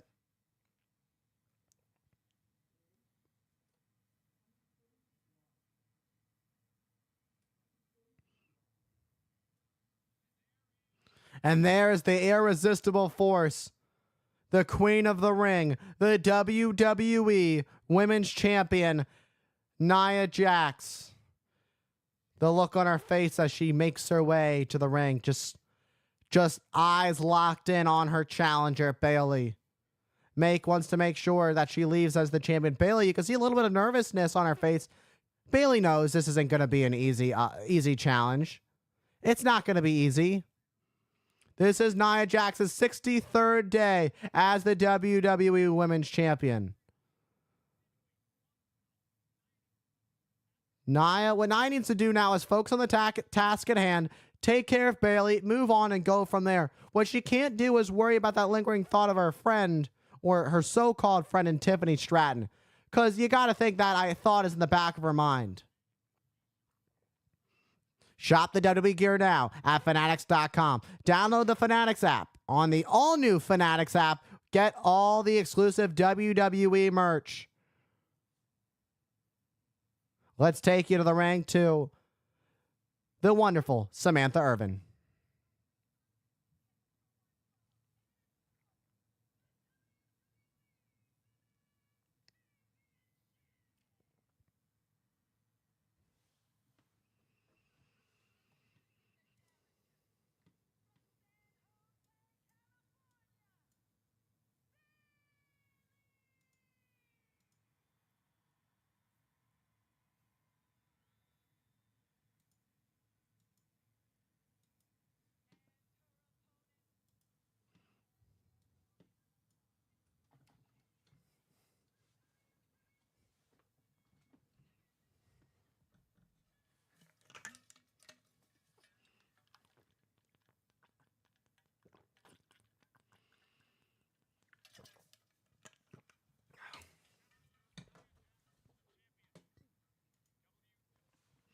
That's what it's all about. Referee Jessica Carr holding up that WWE Women's Championship, currently being held by the Queen of the Ring, Nia Jax. And Bayley looking to regain the Women's Championship that she lost to Nia Jax at SummerSlam as the bell rings. Nia Jax goes right after Bayley, driving her shoulder to the midsection of Bayley in the corner. Nia Jax has the size advantage over Bayley. It's a David Goliath situation. Just splashing into Bayley in the corner. And Nia Jax with the early domination of Bayley. Oh, and just clashes into Bayley. We knew this was going to be a tough battle for Bayley, but never count Bayley out. She is an incredible athlete, a multi-time WWE Women's Champion, so do not count her out. But right now, it's really hard to not count her out with the attack of Nia Jax. We're early in this match. Nia Jax just got a 2 count for the first fall. That's how much damage Nia Jax has already done to Bayley in this match. That's just a test to the power of Nia Jax. Nia Jax with his chin lock on the former WWE Women's Champion, Bayley. Nia Jax sends Bayley into the corner. Splash into Bayley. And now Bayley collapses. Oh, what a hip attack to Bayley. Bayley's going to have to dig down deep. And again, Nia just bulldozing through Bayley. It's like walking into a brick wall. We're more so running into a brick wall. This is a message from Queen Nia, not just to Bayley, but to the entire women's locker room, to anybody that wants to challenge Nia Jax for that WWE Women's Championship. Now Nia has a bear hug on Bayley. She's gonna suck the life out of Bayley, and also doing damage to the lower back of the former champion. Bayley tries to go over, sunset flip, cover. Nia went down. Bayley was able to get a 2 count on that. Nia with a submission hold. We never see Nia Jax go for a submission. This is new. I guess when you're the champion, you gotta find new ways. You gotta enhance your arsenal a bit. And that's what Nia Jax has done. She's got a single leg crab on Bayley. But Bayley able to make it to the bottom rope to force the break. And Bayley gets up, but just gets splashed into by Nia Jax again. This is hard to watch. Bayley's going to have to pin or submit Nia Jax to regain her women's championship. And with each splash from Nia Jax, with every shot from Nia Jax, with every submission, it becomes more and more slim that we're going to see Bayley leave Bad Blood, leave Atlanta as the new WWE Women's Champion.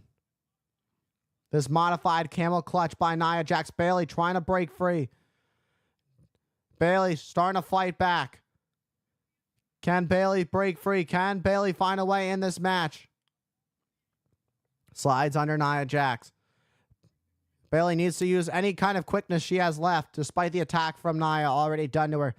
Bayley's quickness is going to be her best friend in this match if she wants to leave as the champion. What a leg drop to the back of the head of Nia Jax.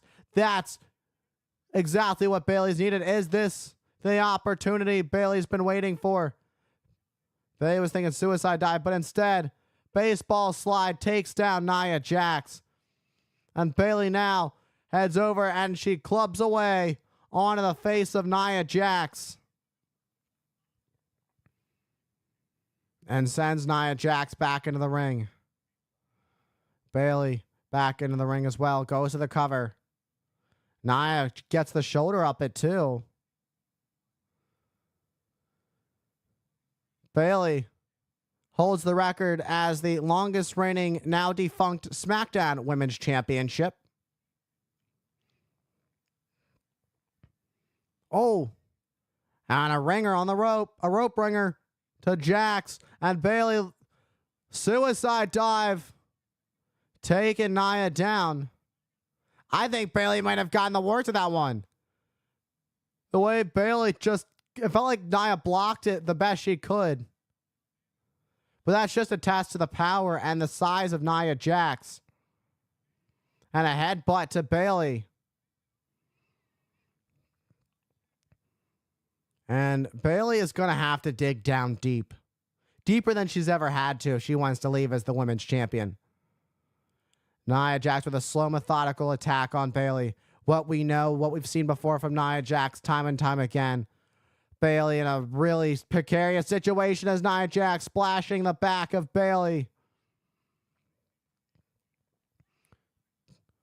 Bayley has taken all the punishment throughout this match. Bayley's gotten very little bit of offense. If the little bit of offense that she's had has not done much.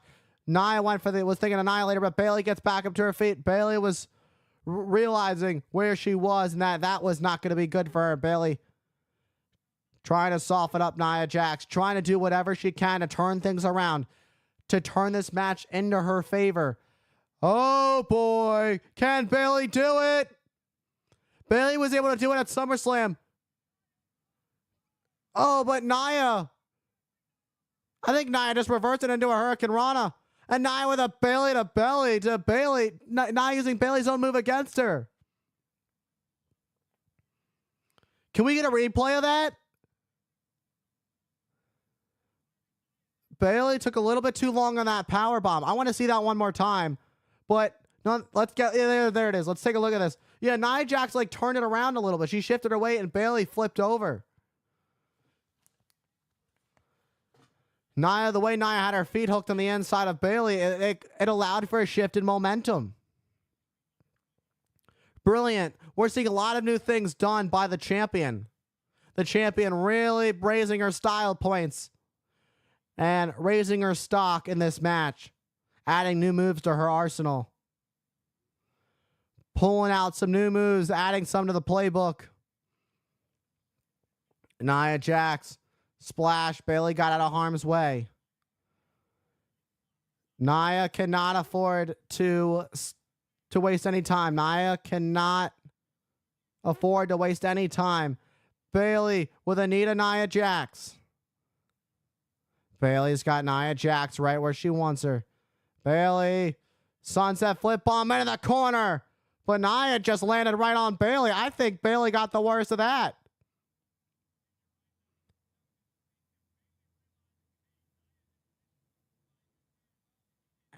I don't know. I mean, Bayley's got a history of knee injuries, so the way that Bayley landed looked pretty tough. But nonetheless, Bayley, you can see the leg bothering her a bit, limping slightly. That knee. Bayley knows what it means to be the women's champion, knows what it means to be at the top of the mountain. Off the top, elbow drop, takes down Nia Jax to regain the women's championship. Nia Jax able to kick out of two with authority, sending Bayley to the outside onto the floor. That's the power that Nia Jax is all about. Let's take a look at this one more time. Boom. First, the elbow drop. Let's take a look at it in slow motion as she drops it on the heart. Jax just too strong, too powerful for Bayley, the role model. But Bayley, oh, sidestepped, playing a little bit of possum. That Bayley's knee bothering her, but playing a little bit of possum, making Nia Jax believe that she wasn't going to be able to move, and Bayley was able to move. Nia Jax full force going into the steel steps. And Bayley now on the steel steps, measuring Nia Jax up, and and an elbow drop to the back of Jax. But now the situation is, now Bayley's got to get all that. Now Bayley's going to have to pick up Nia Jax to get her back in the ring. Well,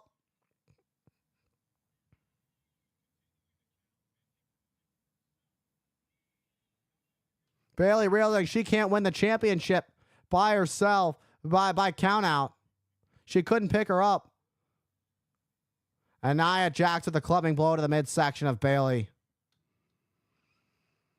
And Bayley not having enough strength to pick up Nia Jax might have just cost her the women's championship. Oh, dear Lord. No, don't do this. Oh! Power bomb to Bayley on the steel steps. Not once. And then just sending Bayley into the barricade. The welfare of Bayley completely disregarded by Nia Jax. And gets Bayley back into the ring. And Nia Jax just having fun now. Toying with Bayley. The champion just toying with Bayley. I don't know how wise this is. I would just, if you want to finish this, just finish it at this point. I don't know what's left of Bayley. I don't even think Bayley knows where she's at. Nia's just going to end this. And it's going to be tough for Bayley to get back. Oh. Nia Jax got the best of Bayley on that one. It seemed like there was a little bit.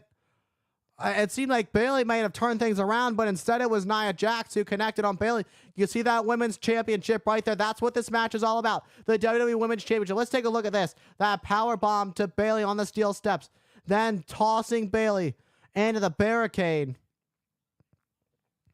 Wanted to pop up Samoan drop, and it seemed like Bayley countered. But no, Nia Jax got some of whatever got some of that Samoan drop, or some of the attack. Nia Jax turns things around now, has Bayley up on her shoulders. Bayley counters. Back elbow by Nia Jax. Dropping the former champion. Nia Jax gets caught. No way. Bayley now with a Samoan drop. Are you kidding me? Desperation from the challenger, Bayley. Did she just empty the tank? And Nia Jax just launched Bayley over referee Jessica Carr. And that's just a test that Nia has all the power left in the world. Oh, but Nia just crushed the ref. Jessica Carr's out. Oh, boy. And now there's no ref. It wasn't malicious. It was on accident. And Bayley pops up. Stunner.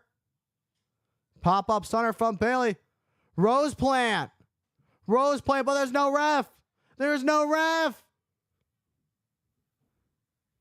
There's no ref. Jess, wake up.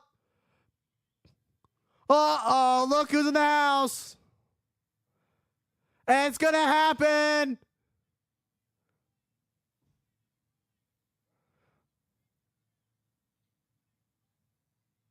And Tiffany Stratton with a briefcase to Bayley. Is she going to do it?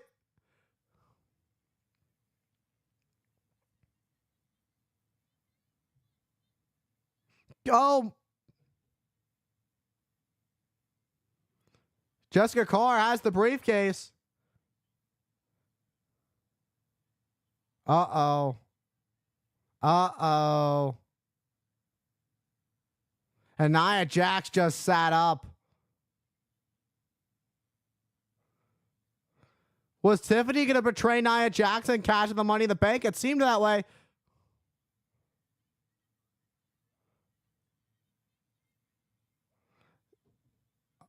She said she wasn't going to cash in.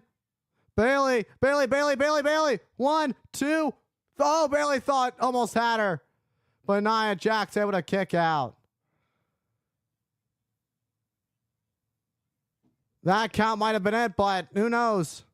Nonetheless, this match continues. Nia down to the mat again. What a match. What a turn of events we've seen.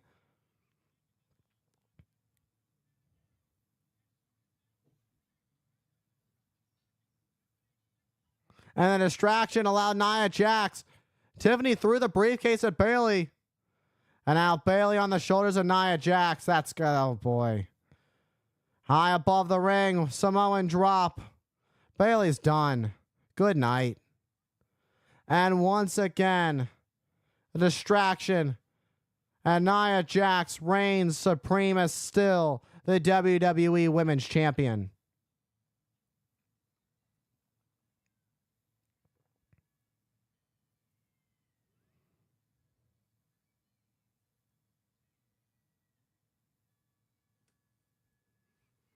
At what cost, though, to the relationship with Nia Jax? Nia Jax is somebody you kind of want on your side, but at the same time, you want to be at the top of the division.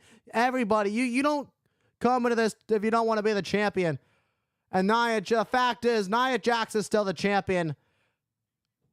Bayley almost took advantage of a distraction by Tiffany Stratton, who was trying to plead with Nia Jax that she wasn't trying to cash in. But nonetheless, Nia Jax's power was just too much for Bayley. Let's take a look at where the turning point here was. The roundhouse kick, Nia Jax collapses, landing on referee Jessica Carr, taking Jessica Carr out. Here comes Tiffany Stratton looking to cash in. Making a beeline. Clocks Bayley in the face. Jessica Carr was slow to get back up from the... It's only being assumed that she wanted to catch, but then Nia Jax just sat up from the betrayal, and then a Samoan drop off the top would close this one out and lead to an annihilator by the champion. And then this would be the end for the 1, 2, and 3. And still, your WWE Women's Champion. All rise for Queen Nia Jax, who leaves Bad Blood as still the Women's Champion. But what's the relationship going to be like with her, between her and Tiffany Stratton?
NXT coming this Tuesday. CW, St. Louis, Missouri, The Factory, featuring WWE legend, the 14-time world champion Randy Orton. Tickets on sale now at Ticketmaster.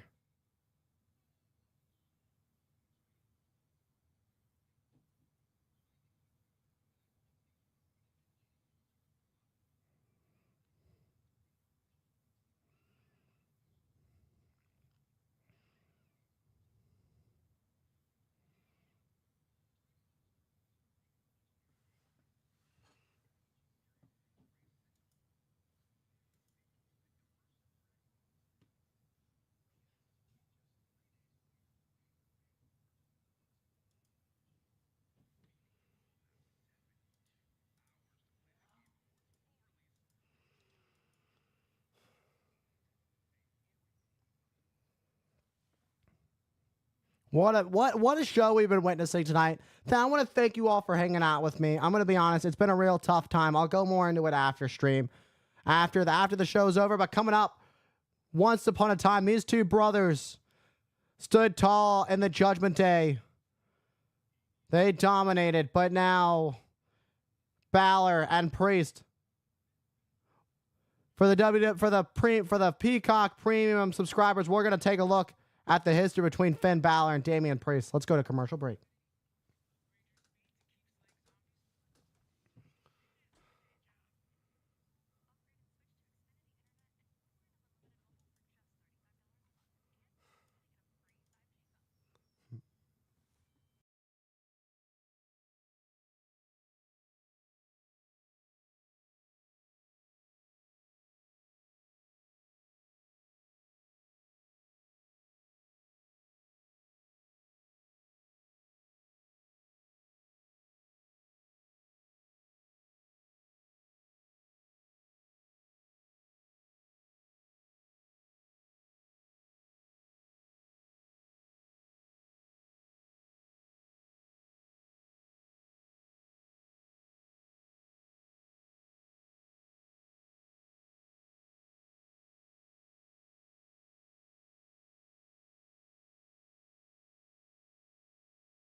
All right, we're back.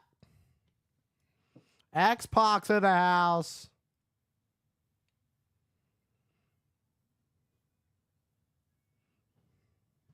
We've got Tully Blanchard in the house.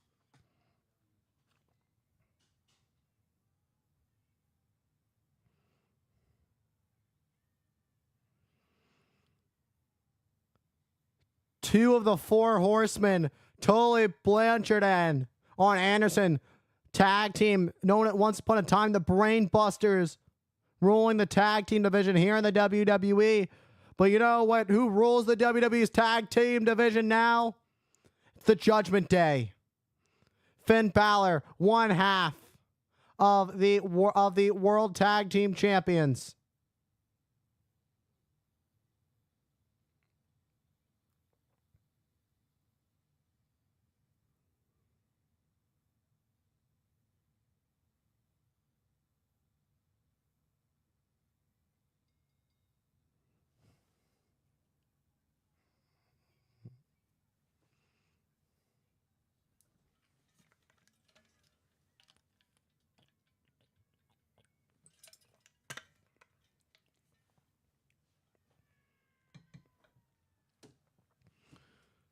Finn Balor going toe to toe with Damian Priest. He wants to prove that he never needed Damian Priest, that he never needed his other Judgment Day, that he doesn't need his other Judgment Day brothers.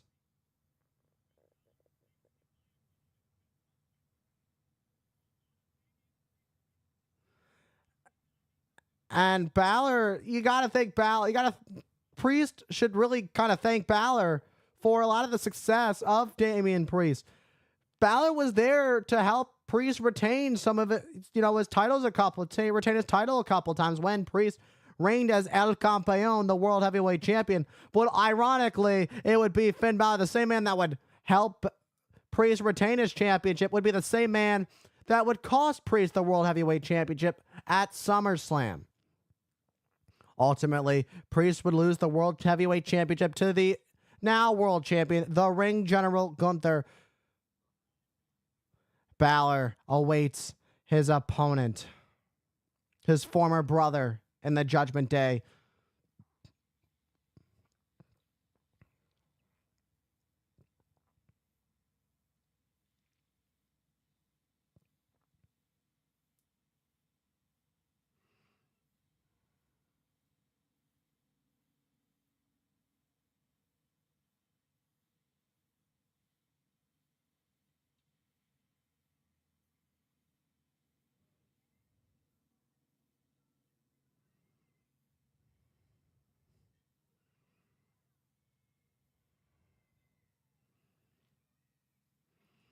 Talk about elevating your career in the last few years. Damian Priest has truly been elevated from winning the World Championship after cashing his Money in the Bank to wrestle at WrestleMania to what happened at SummerSlam when the Judgment Day betrayed him. Priest elevated himself, took advantage of the fact that he in his own way had some dead weight shaken from him. His old family, he realized, I don't need them anymore. But it wasn't in that way. Balor turning on the Judgment Day. We've got Quavo, Atlanta rapper, songwriter, and producer.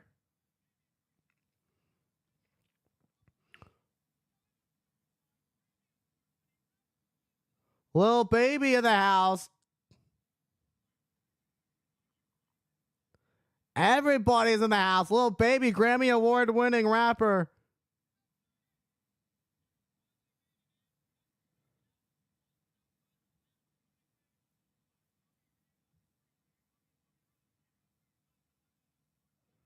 And Metro Boomin, we saw stake out the State Farm Arena with Cody Rhodes.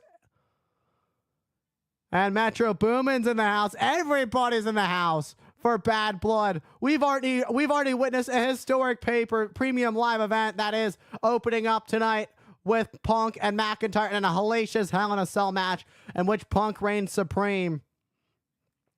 And you talk about reigning supreme in our previous match, Nia Jax picking up the victory over Bayley. And now we have two former friends collide.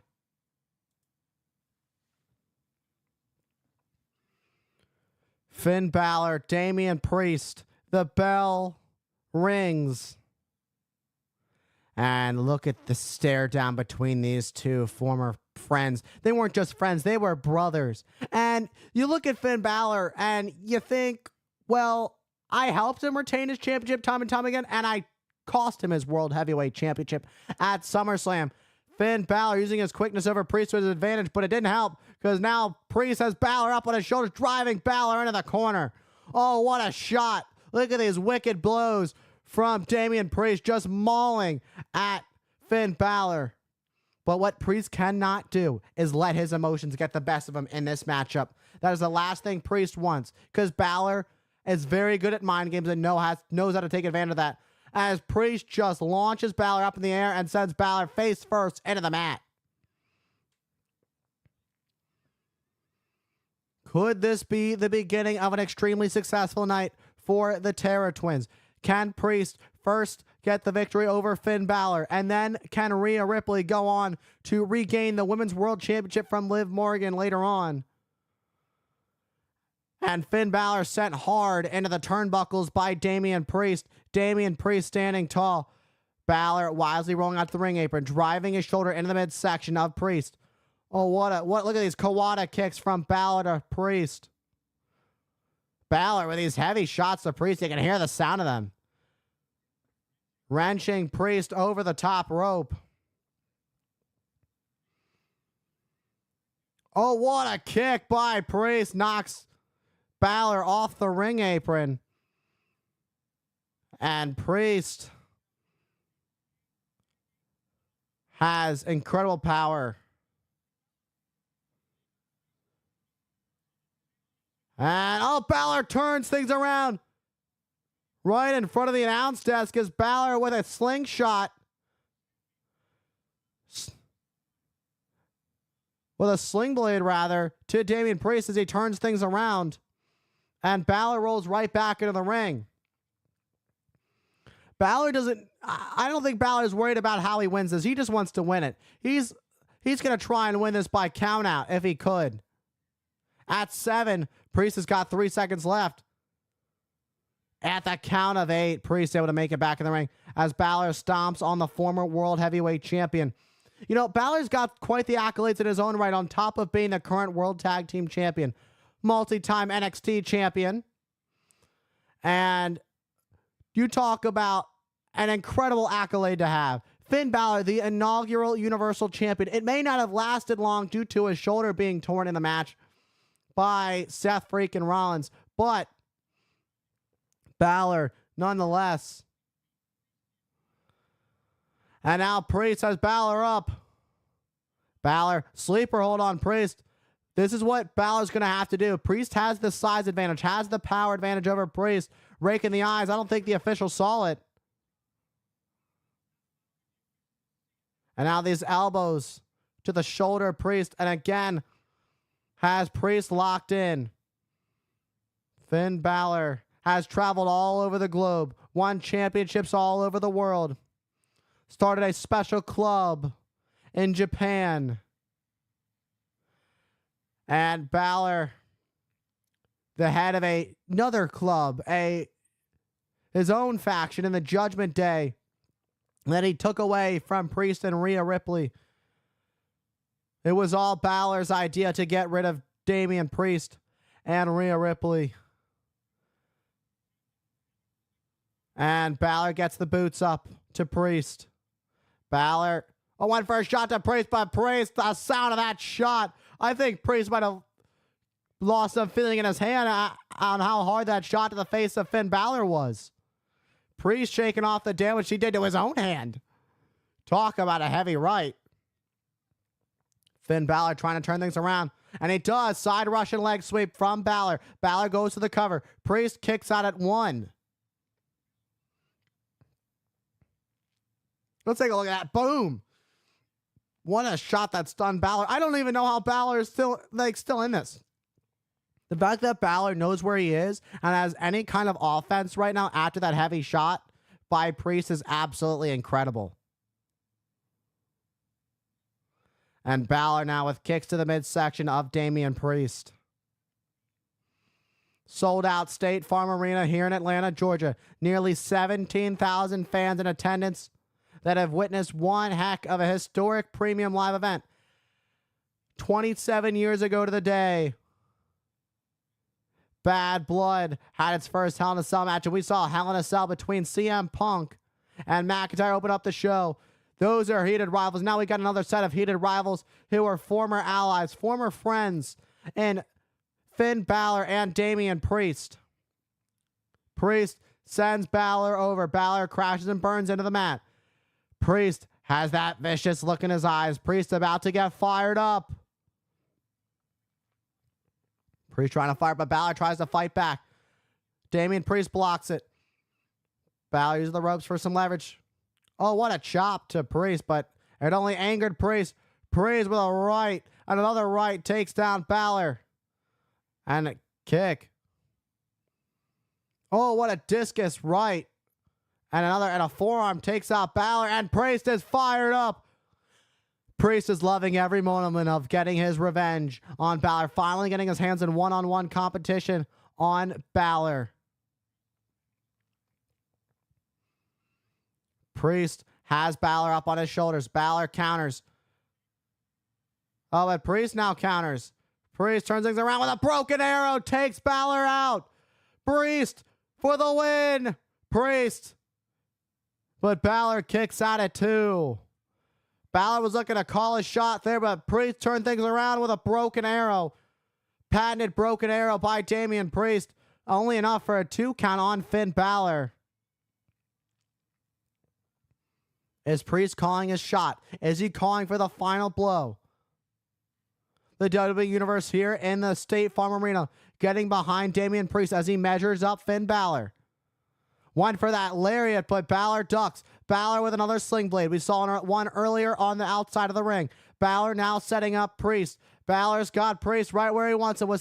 But Priest with a spinning kick and a second one nails Balor. Balor somehow still on his feet. And that heavy lariat turns Balor inside out and goes to the cover. Will it do it? Oh, Balor just barely able to get the shoulder up. This is as physical as one could expect it to be between these two former friends, these two former brothers, these two former allies. These two ruled the WWE as the Judgment Day once upon a time. But Balor changed that. He took that all away from Damian Priest and Rhea Ripley. And now Priest has Balor right where he wants him. Balor counters. Priest sidestep. Priest kick to Balor. Another kick to Balor. Balor caught Priest with a kick to the face. Both men are down and out. That was a needed move for Balor. Balor down. Priest down. Both men are down. We're at ground 0. Who's going to get back up to their feet first and take control of this match? Now Balor starting to feel it. It seemed that Balor wasn't able to capitalize right away, but what Balor is doing gave himself enough time, and now he's going to refocus. Balor has got his eyes set on shutting down Priest once and for all the attacks, making it all worth it on Priest. Priest wants nothing more than to get his revenge on Balor and end it in the best possible way. And then leave it and then hand it off to Rhea Ripley to finish off an amazing night for the Terror Twins. If Damian Priest can get the victory over Balor, he's got Razor's Edge, takes out Balor. Paying homage to his hero, the late great Razor Ramon, but Balor just barely kicking out. That's as close to 3 as you get without the bell ringing.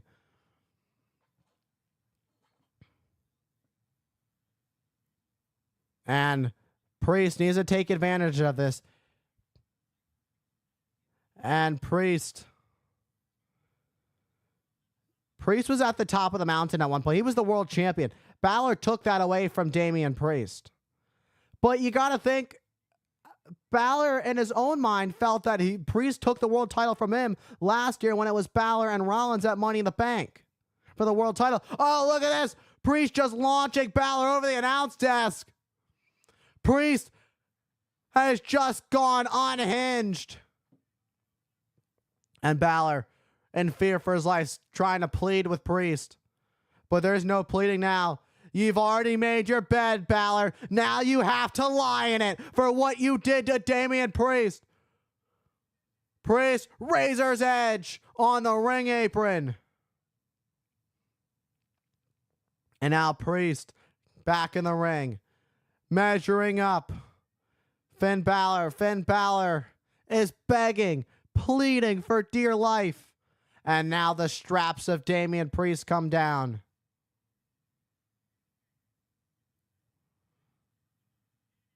Damian, oh, look who's here.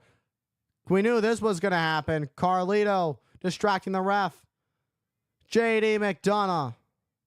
Shotgun drop kick to Damian Priest. Balor, of course, Balor had this in his back pocket, stealing this match. And a coup de grace. Coup de grace by Balor. It's just stole this one. Cover by Finn. Oh! Blood Priest just got the shoulder up. And none of the Judgment Day, they're out at ringside, can believe it. Much like Balor can't believe it. The assist by McDonough. And then Balor went for the coup de grace. And somehow, Priest still able to kick out.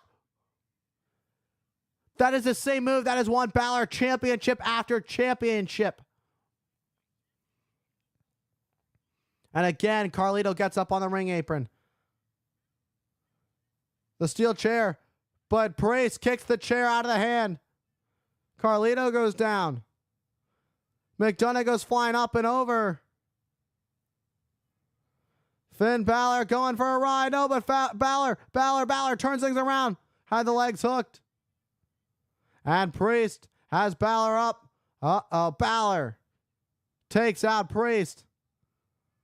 And now Finn heads up to the top again. Balor looking for one more coup de grace. Right to the back of the head. Balor again going up to the top because Priest is still moving. But again to Damian Priest. I don't know how much he got of that one. Balor one more time. But gets caught in midair. Uh-oh. South of heaven, enjoy your ride. Can Priest capitalize? And Priest has finally got his revenge on Finn Balor, getting the victory over Balor here at Bad Blood. Damian Priest, one up on the Judgment Day, are the Terror Twins over the Judgment Day. Priest picking up the victory over the leader of the Judgment Day, Finn Balor. These two former Judgment Day brothers collided, and with the help of new Judgment Day, Balor tried to take out Priest, but Priest overcame the odds and got the victory over Finn Balor. It was JD McDonough and Carlito who tried to help Finn Balor win, but it wasn't enough to stop the drive of Damian Priest to end the Judgment Day, to go after Balor, to finally get his hands on the Prince, and he did just that. Balor had that shotgun dropkick, followed immediately by a coup de grace. That coup de grace by Balor. And then Balor's had so much success with that move. But somehow, tonight, on this very night here in Atlanta, October 5th, Damian Priest was able to kick out. Priest kicks the chair out of Balor that was tossed in by McDonough. Then Priest sends McDonough out to the outside on the floor because McDonough came into the ring to attack Priest. Balor tried to get one more stomp, one more coup de grace, and then Priest with a South of Heaven took Balor for the ride of his life, crashing and burning. And Damian Priest celebrates with a big victory, finally getting his hands on Balor and finally defeating Balor. Congratulations to Damian Priest on finally getting his hands on Balor and ending it with a victory. All right.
Paul Triple H Levesque will be with a historic announcement in moments. But catching you guys in the loop, it's Jey Uso and Xavier Woods Monday For the Intercontinental Championship, Xavier Woods looking to get his first singles championship here in the WWE. Will he do it on Monday? We've got a good old-fashioned Donnybrook match. These two have competed side by side in Donnybrook matches before, but now it's them going against each other. Be careful what you ask for. You might just get it. Sami Zayn and Gunther for the World Heavyweight Championship. Sami Zayn finally going to get his World Championship match he's been asking for. Special thank you to Future and Metro Boomin for GTA, the official theme for WWE's Bad Blood. You can listen now on Apple Music and download on Spotify. Meanwhile, Bad Blood has taken over the city of Atlanta, Georgia. Bad Blood, sponsored by Morgan & Morgan, America's largest injury law firm. And also sponsored by Wendy's new Saucy Nugs. I'll take the nugs you love and sauce them up. Try them all today at Wendy's. It's gotta be Wendy's.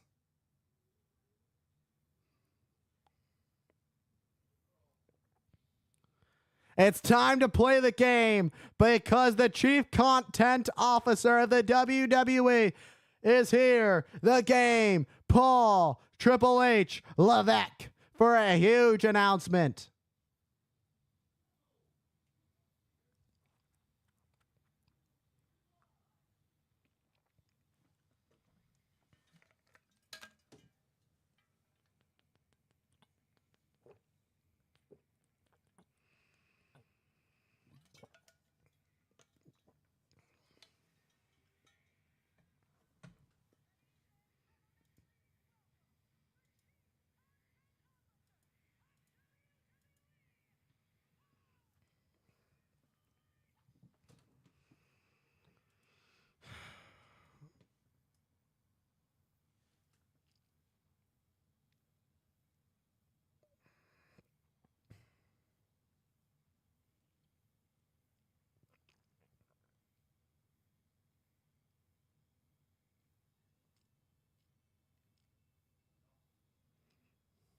Let's hear from Paul Triple H Levesque.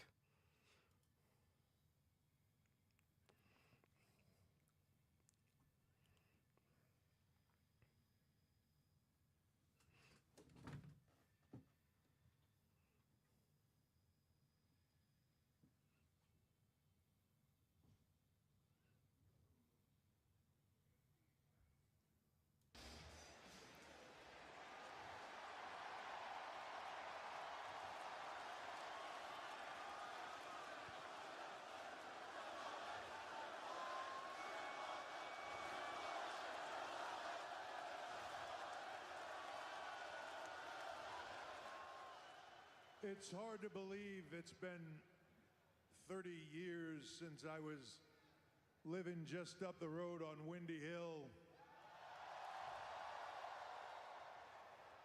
1994, I was terrorizing WCW. And then here we are tonight with all of you making history. 16,092 of you making history. Our 60th sellout of 2024 making history. Our largest grossing arena event in history right here tonight because of all of you. Thank you very much. But while we're in the middle of that history-making event, let's talk about the next history-making event coming up in just 4 weeks. Because in just 4 weeks, one of the biggest spectacle events on the WWE calendar takes place. Brought to you by Riyadh Season, it is Crown Jewel. And this year at Crown Jewel, we will make history because it will be the beginning of a new era for WWE. An annual event that will take place with Crown Jewel, where our reigning WWE champion will face our reigning world champion. For both the men and the women. And now here's the catch. Neither title will be on the line, but I promise you there will be a definitive winner, and that winner will be crowned 2024's Crown Jewel Champion. Oh.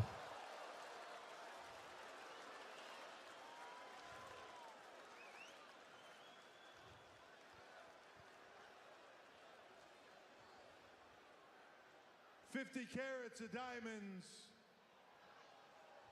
that will signify the winner as the best of the best.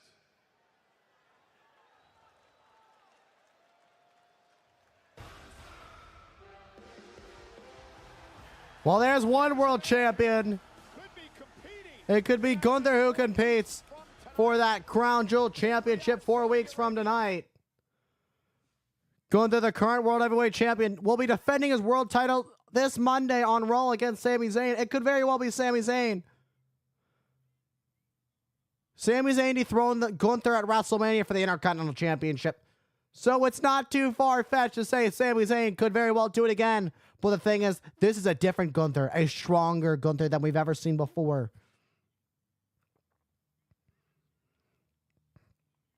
Last time we were in Saudi Arabia, Gunther won the King of the Ring tournament and ultimately earned himself the opportunity to challenge for the world title at SummerSlam, which led to him winning the world title at SummerSlam. So to say, Gunther's got a good track record in Saudi Arabia, not just this year alone, is promising, but he's got to go against the American Nightmare, Cody Rhodes.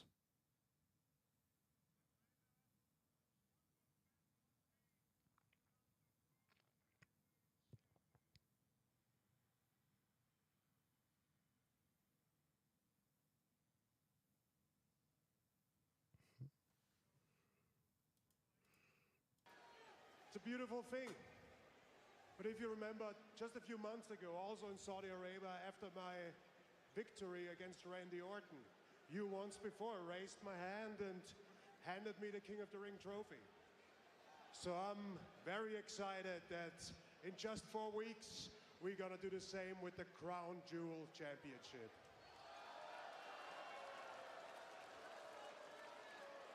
I know, but first, on Monday, I'm defending my World Heavyweight Championship against Sami Zayn.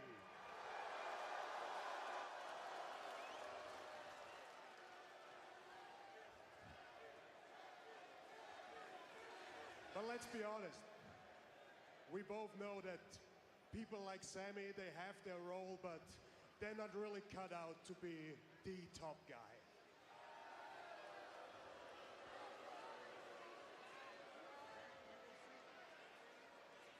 But enough of that. Now, as a future legend myself, I want to put the spotlight on the legends in attendance today.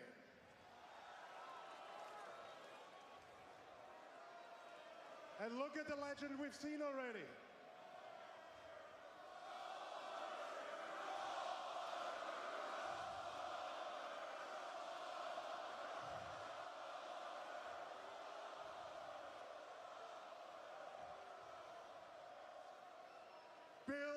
Goldberg.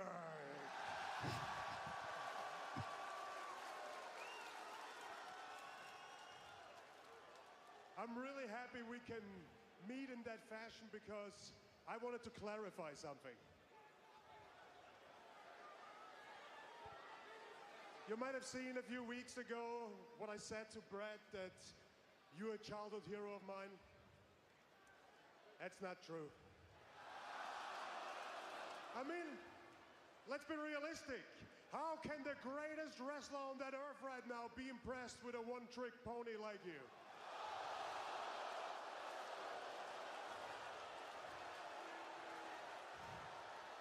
No, guys. No disrespect.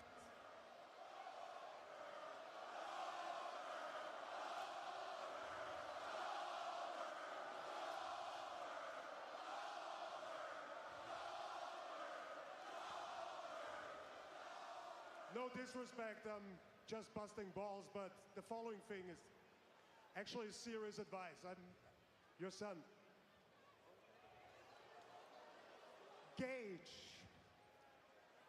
Man, I really hope for you that Bill is a better father than he is a professional wrestler.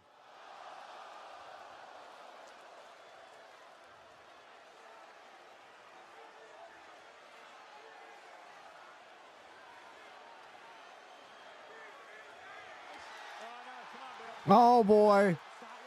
Come on, Goldberg. It's not worth it. No, he's not going to do this. Oh, no.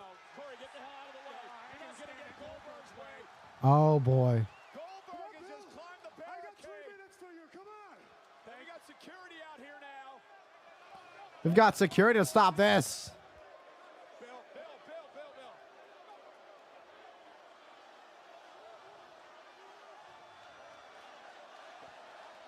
Adam Pearce is down here, and Now, Raw General Manager Adam Pearce is out here. situation getting pretty nasty now. This could get really nasty if Goldberg gets through the security. One of the all-time greats. Goldberg, one of the all-time greats, a former multi-time world heavyweight champion, Yeah, as an Atlanta Falcon. Also former Atlanta Falcon, CW. WCW heavyweight champion, WWE world heavyweight champion. Goldberg's done it. But there's Sami Zayn from behind to attack Gunther. Sami Zayn is here from behind. And Sami Zayn, high crossbody, takes out Gunther. Sami Zayn's the #1 contender for the world title. He'll challenge Gunther on Monday for the world title on Raw. Gunther with a big boot to Zayn. We've got all kinds of chaos. We almost had Goldberg and Gunther. Sami Zayn attacked Gunther. We've got all kinds of chaos.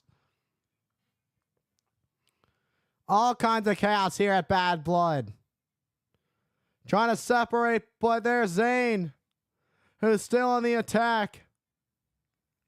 They'll meet on Monday night for the title, but for now, we need some more security to keep these two separated.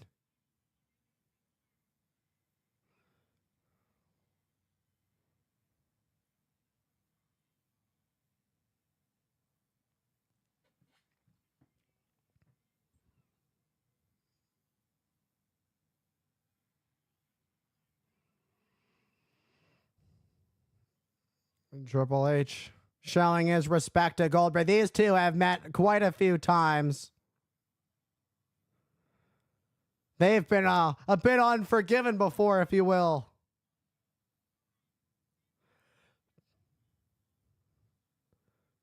Quite the evening here at Bad Blood.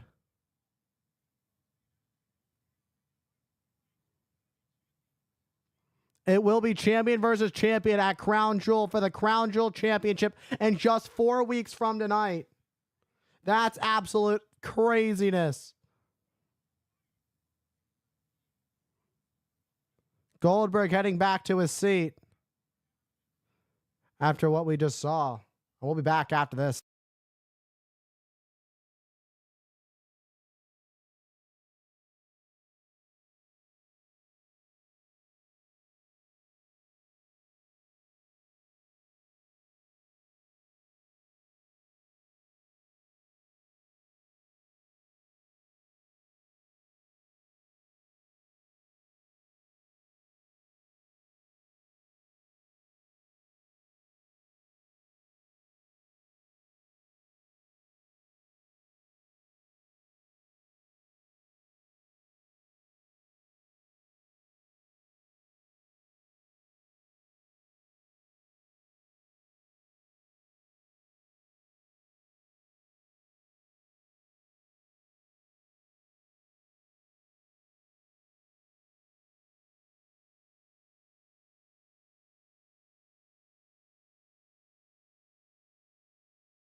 All right. We are back. Talk about revenge. Rhea Ripley is looking to get her revenge on the Women's World Champion Liv Morgan, take back the title she never lost. When even better for her, as Dominic Mysterio will be locked high above the ring inside a shark cage. Let's take a look at this.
DDP in the house. It's me, it's DDP. Hardcore country in the house.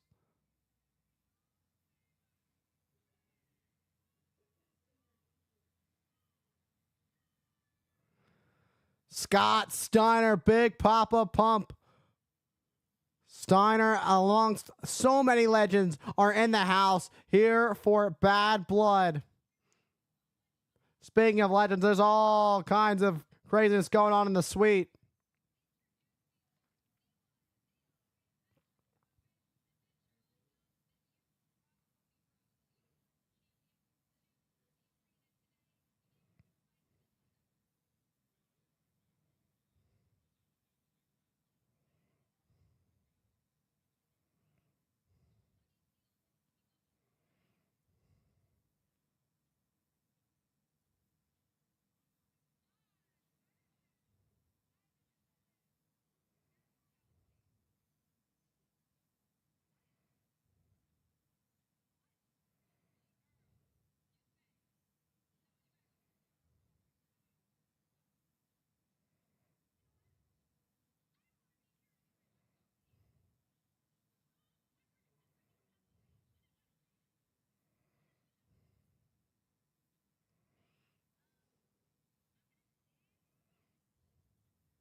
Even Piper's going to stay in for the party. Chelsea got dumped in a dumpster as part of SmackDown last night. And Dominic Mysterio gets to be back behind bars once again, and as he gets locked above in a shark cage. Let's take a look.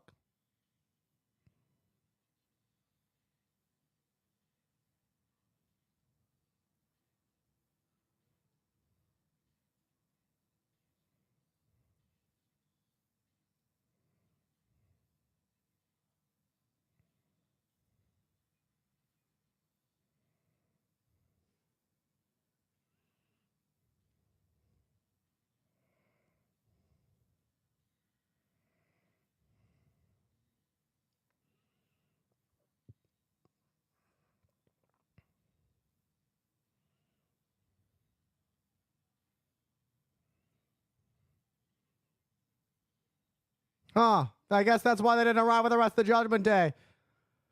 Arriving in style on the lowrider. Enjoy your moment while you can, Dirty Dom, because soon enough you'll be locked in that shark cage.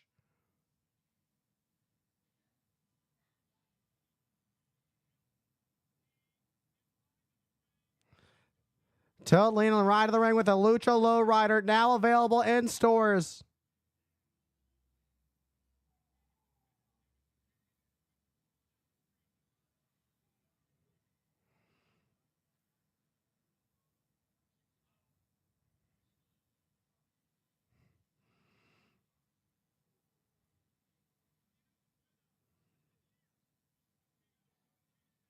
It's been quite some time since we've had a shark cage match.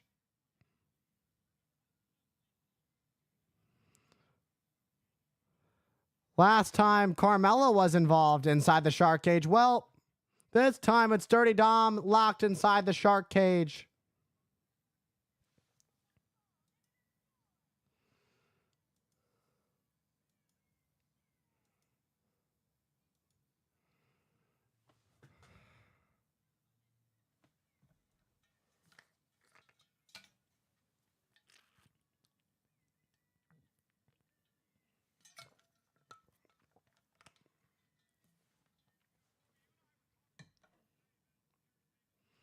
Oh, and Dominic mocking main event Jey Uso with the yeet.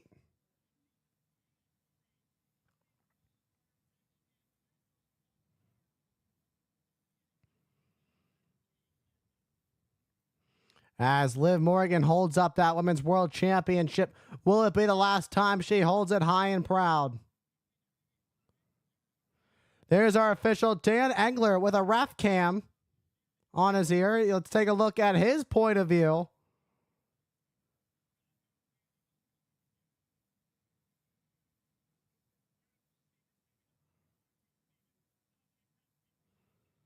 Dominic being forced to be in a shark cage, but rightfully so, to make sure this woman, the Eradicator, Rhea Ripley, gets a fair shot at the Women's World Championship.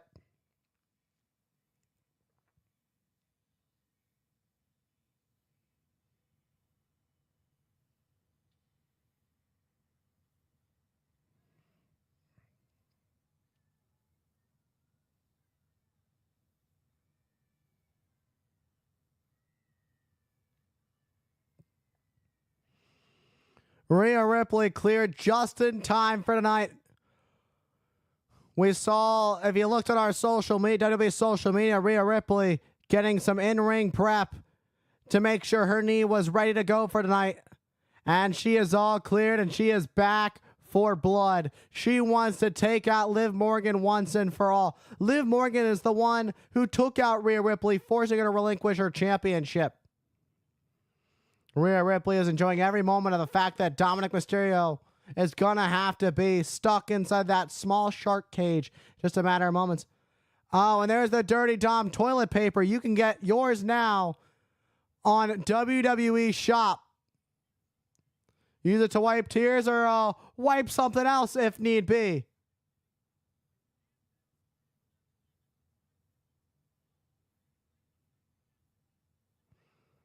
And Rhea Ripley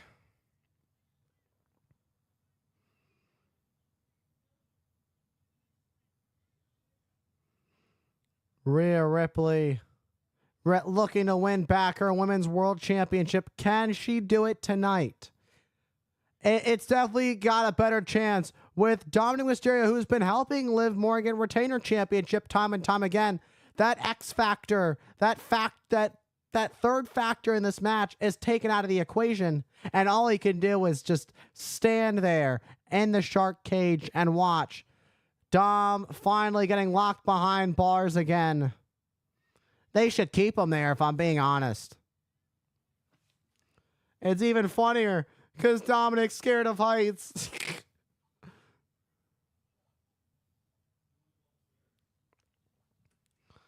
And Dom is holding on to Liv Morgan tight. Dom's going to get in the shark cage. This match doesn't start till Dominic Mysterio gets inside that shark cage.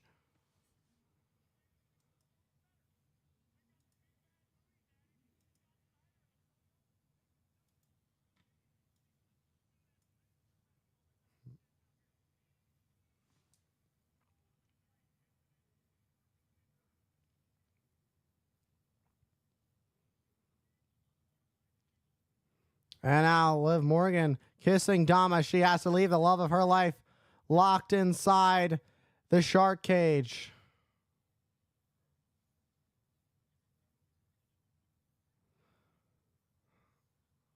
Rhea Ripley gets a fair shot, and Rhea Ripley smile on her face as she's watching Dom get locked up.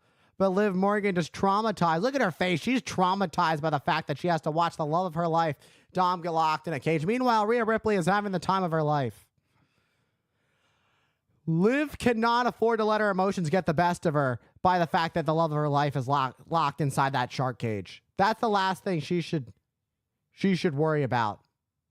She needs to worry about keeping our Women's World Championship, and she needs to worry about her opponent, Rhea Ripley. The official Dan Engler holding up that Women's World Championship. That's what it's all about. Rhea Ripley didn't even lose the Women's World Championship. She never lost it. Liv Morgan attacked Rhea Ripley. And then Rhea Ripley, had no choice but to relinquish her Women's World Championship months ago. Let's hear what Rhea Ripley has to say.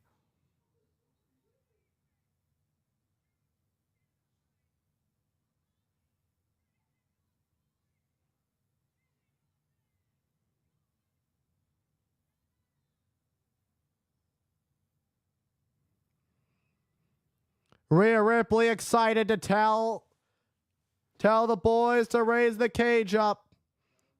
Tell the WWE officials to raise the cage. Rhea Ripley excited as can be about Dominic Mysterio being suspended high above. Look at the panic in the eyes of Dominic Mysterio, who Rhea Ripley exposed has a fear of heights. And now the bell's rung. And Liv Morgan was too focused on Dom being suspended high above that she's not gotten drop kicked by Rhea Ripley, and Rhea Ripley tossing Liv Morgan across the ring. Rhea Ripley has been waiting for quite some time to get her hands on Liv Morgan in a fair one-on-one match. And Rhea Ripley thought SummerSlam was going to be a fair one-on-one. She thought she and Dom were still cool.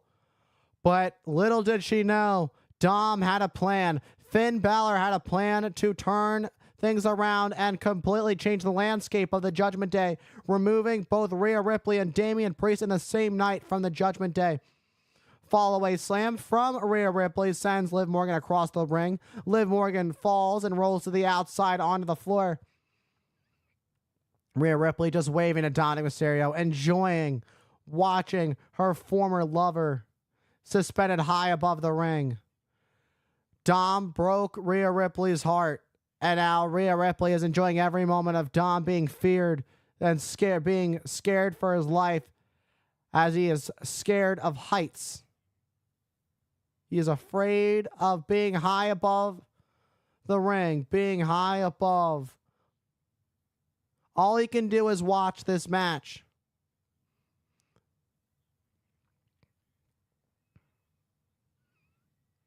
And Liv Morgan on the outside. Liv Morgan taking her time. Rhea Ripley just enjoying the fact that Dom is suspended high. Oh, driving into Morgan through the ropes. And now send Morgan, midsection first into the barricade. And Ripley is in control. Ripley just taking her time. She's been waiting to pick apart Liv Morgan piece by piece. Liv Morgan injured Rhea Ripley's knee weeks ago. Ripley was cleared just in time for this match tonight. Ripley testing out her knee to make sure it's okay, but Court Dragon screw to the knee of Rhea Ripley on the middle rope. That could be a big turning point for Liv Morgan. Liv Morgan again taking advantage, but Rhea Ripley showed that her knee was good. But Liv Morgan looking to tear it up one more time. Look, just viciously attacking the knee of Rhea Ripley. There's the camera inside the shark cage looking down on Dominic Mysterio, who is absolutely terrified about being suspended that high above. And Rhea Ripley now on the receiving end of some kicks by Liv Morgan. Liv Morgan continues to attack Rhea Ripley. Rhea Ripley tries to push Liv back, but Liv drop kicks the knee of Rhea Ripley. Rhea Ripley's knee might just be re-injured by Liv Morgan again. It might be healed. But how healed is it truly? Can you imagine the heartbreak if Liv Morgan just completely re-injures the knee of Rhea Ripley, sidelining Rhea Ripley again? Look at this. Look at the torque of the leg on the single leg crab in the center of the ring by Liv Morgan as Rhea Ripley tries to fight out of it. Ripley writhing in pain as Liv just continuing to inflict pain on the Eradicator. Look at where the boot is placed on the leg, on the inside of the knee of Ripley as she wrenches back on the leg. This is brilliant by Liv Morgan. She's going to destroy the knee of Rhea Ripley. Rhea Ripley just now turning things around, just bouncing the back of the head of Liv Morgan into the mat. Dominic Mysterio just looks on from the shark cage.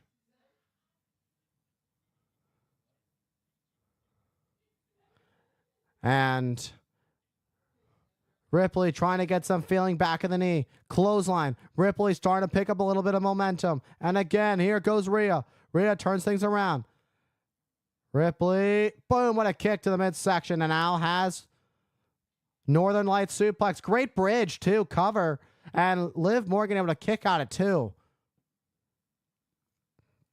Dominic trying to yell as high as he can to tell Liv to kick out. Liv was able to kick out. Dominic dozens of feet in the air, and all he can do is watch. He cannot get involved in this match in any way. It's not possible. He's suspended high above the ring. And Liv counters, sends Rhea to the ropes. Catches the leg of Ripley.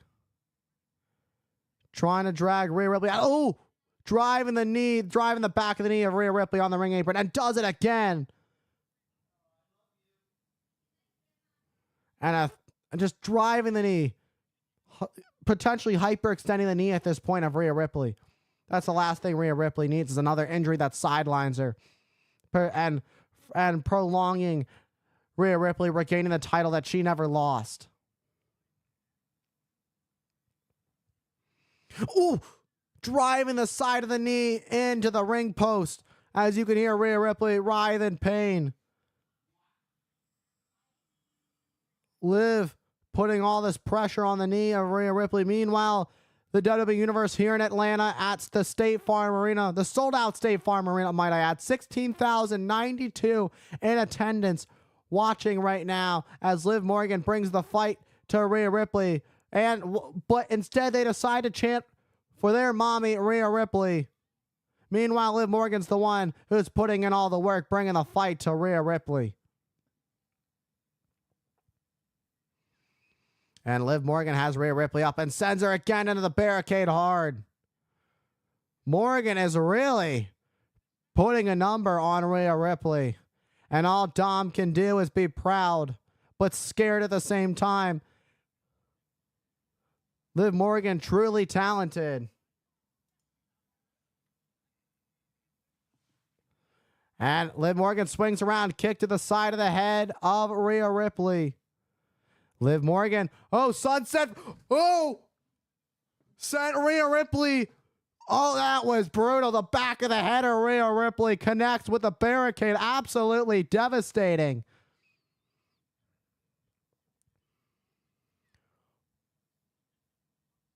I just can't believe what we just saw. Liv Morgan has Rhea Ripley. She wants her double knees.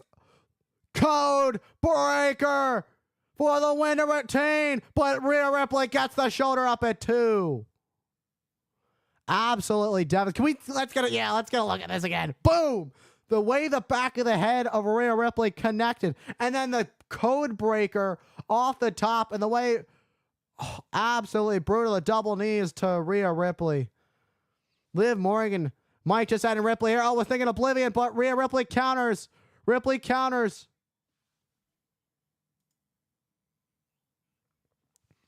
Oh, tried to go for the Oblivion, but Rhea Ripley rolled through. But Ripley had some damage under the bad leg. And now waves at Liv Morgan and smiles. A big boot to Liv Morgan. Uh-oh, the Eradicator might have just turned Liv Morgan's lights out, went for the Riptide. Boy, Liv Morgan counters. And does with a Crucifix Bomb. Will it be enough? Oh, to retain, but Rhea Ripley able to kick out at 2.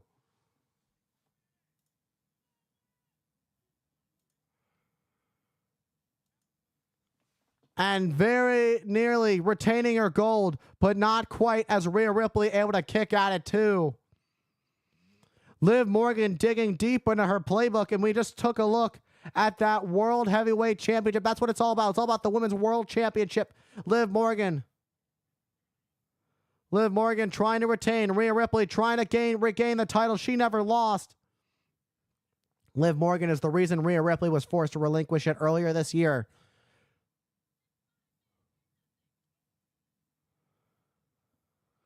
And trash talking Rhea Ripley.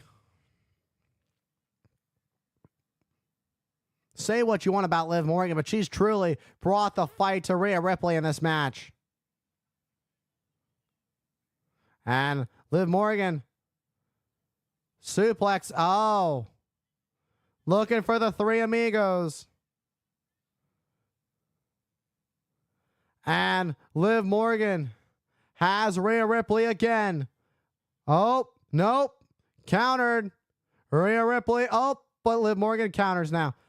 Now it's Rhea Ripley with a boot to the midsection. Rhea Ripley has Liv Morgan right where she wants her. Razor's Edge to Liv Morgan. Dom just got the door of the cage open. Oh, come on. I guess Dom learned how to undo a lock in prison, because Dom's free. But the problem is he's still high above the ring. That's the only problem. Rhea Ripley heads up high. Uh-oh, but Rhea Ripley realizes Dom's opened the cage. But Dom can't do anything because the cage is open. From the top. And a frog splash to Liv Morgan to regain the championship. But Liv kicks out. And just got the submission locked in. Will Liv Morgan be forced to tap outside of the ring? Many have tapped before to this. Dom, all he can do is watch on. The cage may be open, but Dom is high above the ring.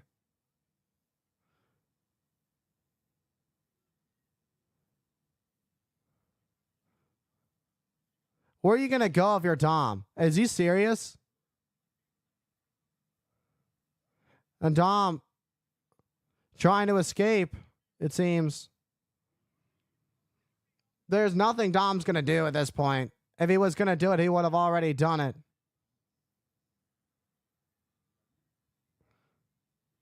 And sends Liv Morgan into the barricade. And again, Rhea Ripley sends Morgan into the barricade.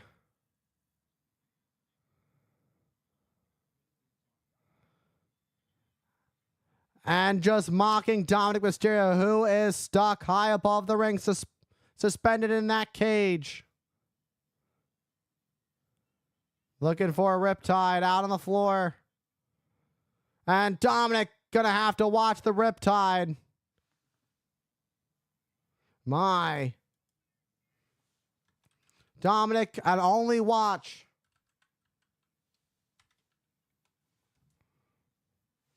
And Dominic, is he going to try and jump out? Oh, God. Dom's leg just got caught. Dom could have broken his leg on that. He's caught. Where is Rhea going? What are they going to try? Leave Dom like that. He was supposed to be suspended in the cage in the first place. Leave him draped like that.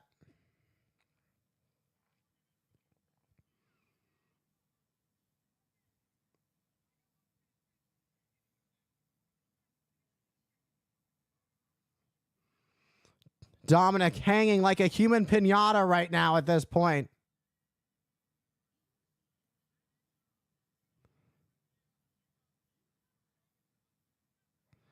And referee Dan Engler going to give Rhea Ripley the opportunity to partake in some unfinished business. Enjoy Rhea Ripley. Enjoy every moment of it. Dominic's not the legal man in the match, of course, so it doesn't matter.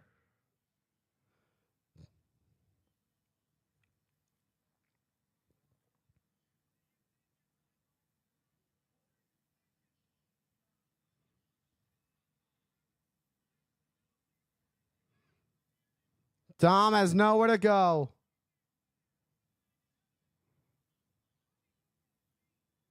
Rhea Ripley saying happy birthday to herself and all.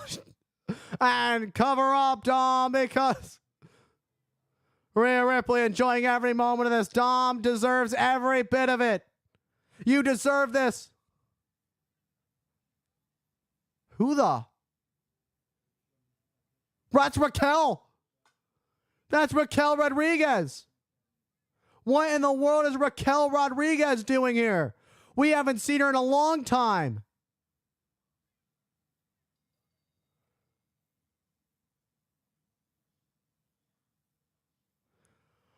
And a Tejana bomb takes out Rhea Ripley. What in the world? The bell is wrong. It doesn't matter. The match is thrown out. Liv Morgan going to retain the championship due to disqualification. Rhea Ripley wins by disqualification, though. And you got to know there's some unfinished business between Rhea Ripley and Liv Morgan. But now there's a new story that is Rhea Ripley and Raquel Rodriguez. Is Raquel part of Judgment Day now? Is that what this is? Did Raquel just... Of course, Liv had another plan. The Judgment Day always had a plan, and they knew this is what was going to happen. They searched for a plan. When Dominic tried to get out of the cage, Dominic's leg was caught. And then Rhea Ripley took the chance to attack Dominic, who was just draped over like a tied-up hog as Rhea Ripley whacked Dominic with a kendo stick. And then we would see the return of Raquel Rodriguez, who would nail Rhea Ripley, slamming her into the mat with a Tejana bomb. And Raquel makes sure that Liv Morgan leaves as still the women's world champion.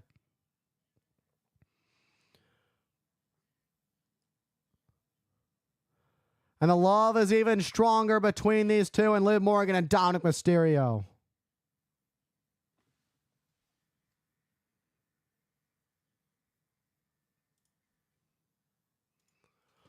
Welcome on in, Pikes and lady. Welcome on in. I usually record all my matches, so I do apologize that I could only type. Welcome on in. Thank you for the follow. I appreciate you being here. I hope you're enjoying Bad Blood along with me. I can see that you were enjoying Dom getting his ass beat.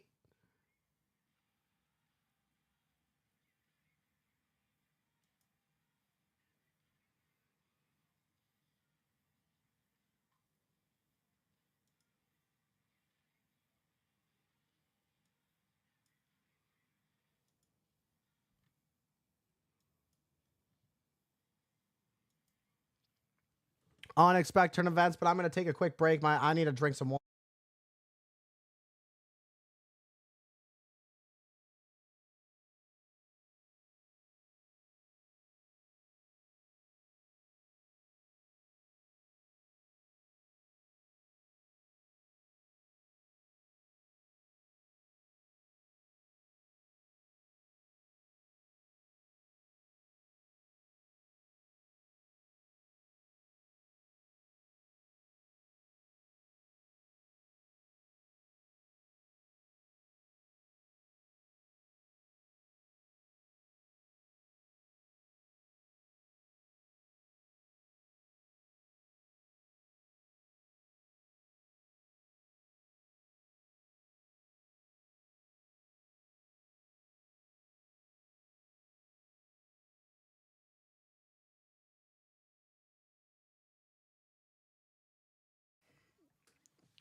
We've got the Men's World Champion challenging the WWE Champion November 2nd. Saturday, November 2nd is Crown Jewel.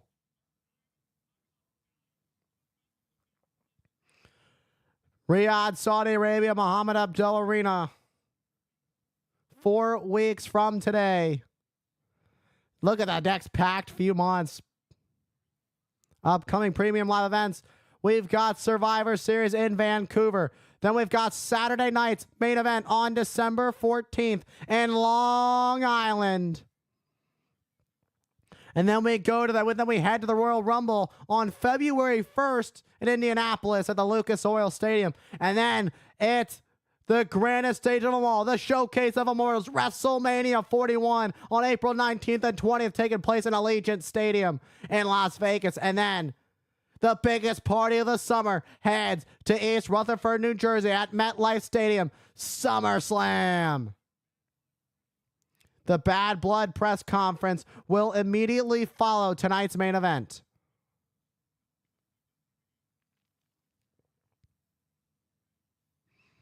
It's time for our star-studded tag team main event.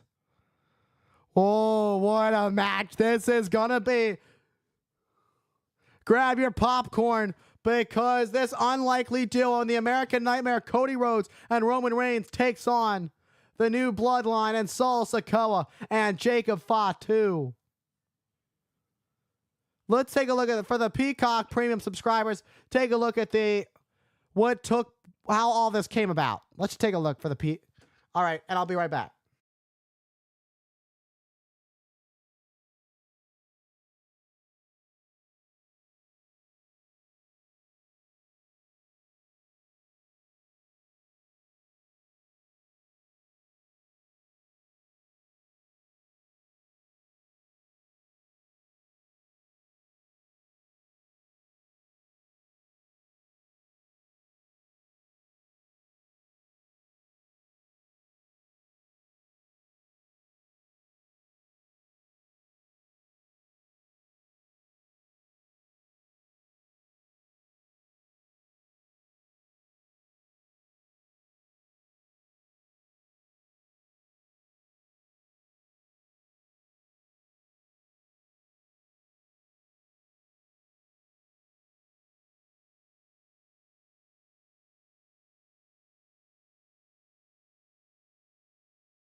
All right, we are back. It is time for the main event. Jacob Fatu, the right-hand man, alongside his tribal chief, Solo Sikoa. Jacob Fatu's aura is like anything we've ever seen here in the WWE before. Wendy's new saucy nugs. Take the nugs you love, sauce them up. Honey barbecue, buffalo. Get them today. A whole way to nug. It's got to be Wendy's. Available in 7 flavors. Whew.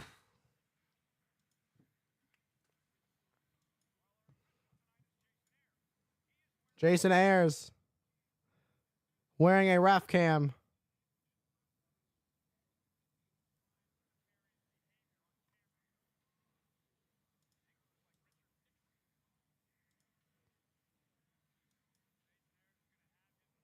Jason Ayers going to have his hands full tonight with this big star-studded tag team match full of all kinds of emotions. This match is as personal as it gets. It's family.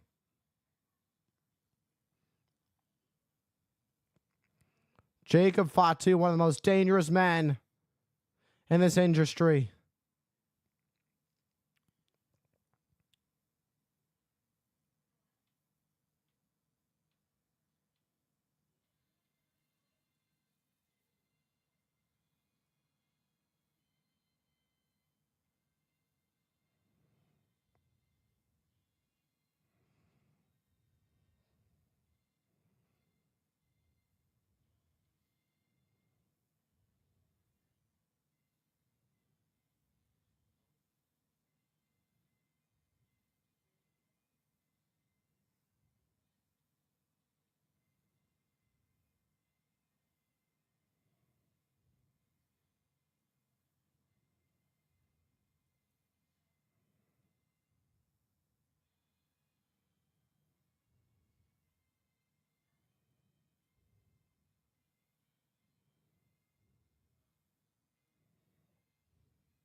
What an entrance.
What a welcome home for the undisputed WWE Champion, Cody Rhodes, here in Atlanta.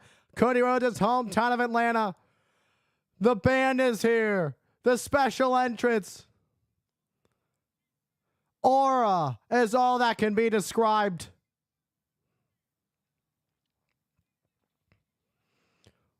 one of the biggest matches of Cody Rhodes' career and the most important and very important city to his family. Atlanta, a very important city to the Rhodes family. Will Rhodes fall to the bloodline, or will he and Roman Reigns be able to work together as a cohesive unit? That's what we're going to find out. We're going to find out. Roman Reigns said he gave Cody Rhodes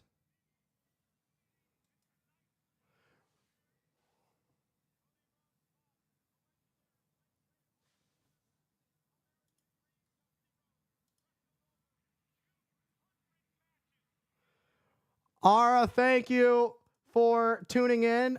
Love your videos. Hope you're enjoying Bad Blood so far. I am. Thank you for tuning on the YouTube side of things. Thank you, Pikes and Lady. We're getting ready for our main event. The American Nightmare, Cody Rhodes, awaits his unlikely tag team partner. And when I say unlikely, I mean that in every sense of the word. Cody Rhodes in the city of Atlanta, in the city in which he grew up in.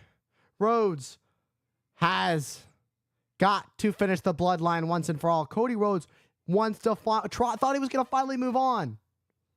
Well,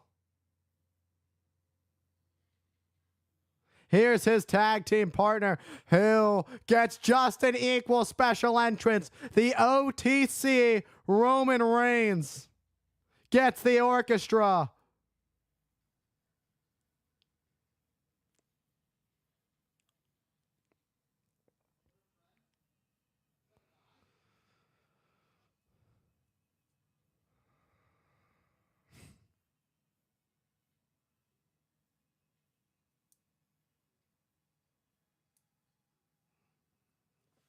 What is this on? What's this?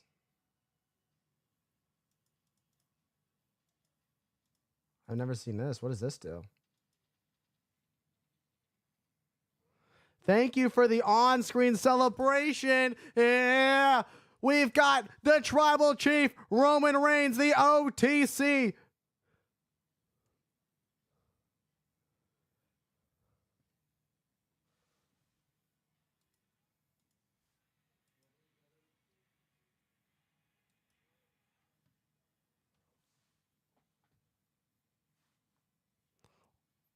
You talk about a team filled with aura. Roman Reigns.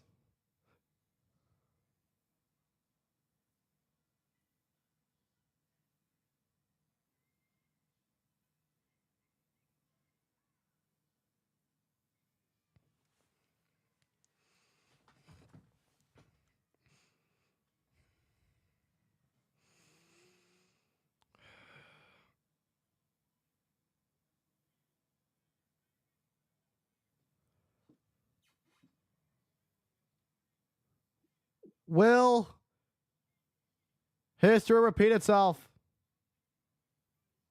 1980. And the Omni, which stood on the very grounds of State Farm Arena, stands on today.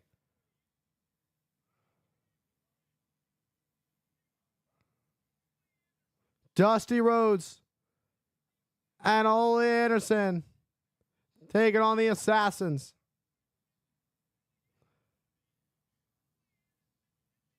Ole Anderson had done the unthinkable and turned on Dusty Rhodes. The only difference is these two are heated rivals. And one of the biggest rivalries in WWE history, Roman Reigns and Cody Rhodes, are somehow aligned together. Can Cody Rhodes truly trust Roman? That's the question. Can Cody Rhodes truly trust Roman Reigns?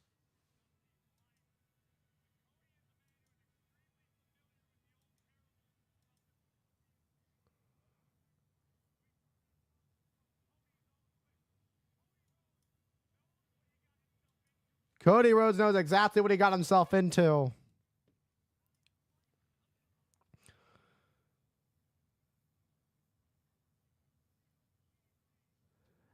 How else can you fight a Samoan werewolf? With the Samoan himself, the OTC, the Tribal Chief, Roman Reigns. Look at the stare down between these four superstars. I didn't know there could be this much star power in one ring.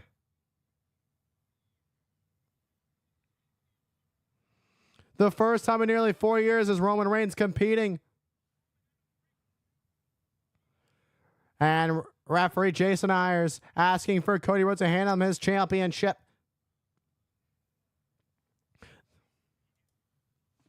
Look at the shape that Roman Reigns is in. This is Roman Reigns' first match back since WrestleMania. Since losing the Undisputed Championship to the man he now teams with, Cody Rhodes. How interesting that everything plays out. The Ula Fala that is now held by Solo Sikoa that Roman Reigns once held. Roman Reigns believes Solo Sikoa's possession of Ula Fala is not valid.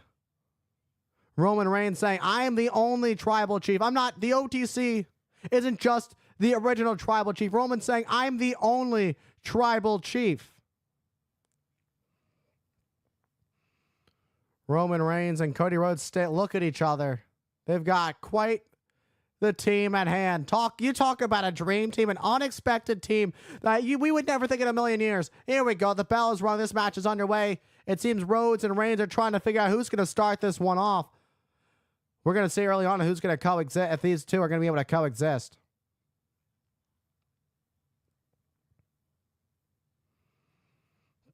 Who wants to start first? It seems that Cody Rhodes is saying, I'll start first, and Roman Reigns is saying, I can do it if you want me to. I mean, either way, you got to sit across the ring from Jacob Fatu. Either way, it's tough. Roman Reigns saying, you know what? You want to start the match? Absolutely. Once upon a time, it was Cody Rhodes and his brother Goldust who would take on Roman Reigns and Seth Rollins for the tag team titles, in which the careers were on the line.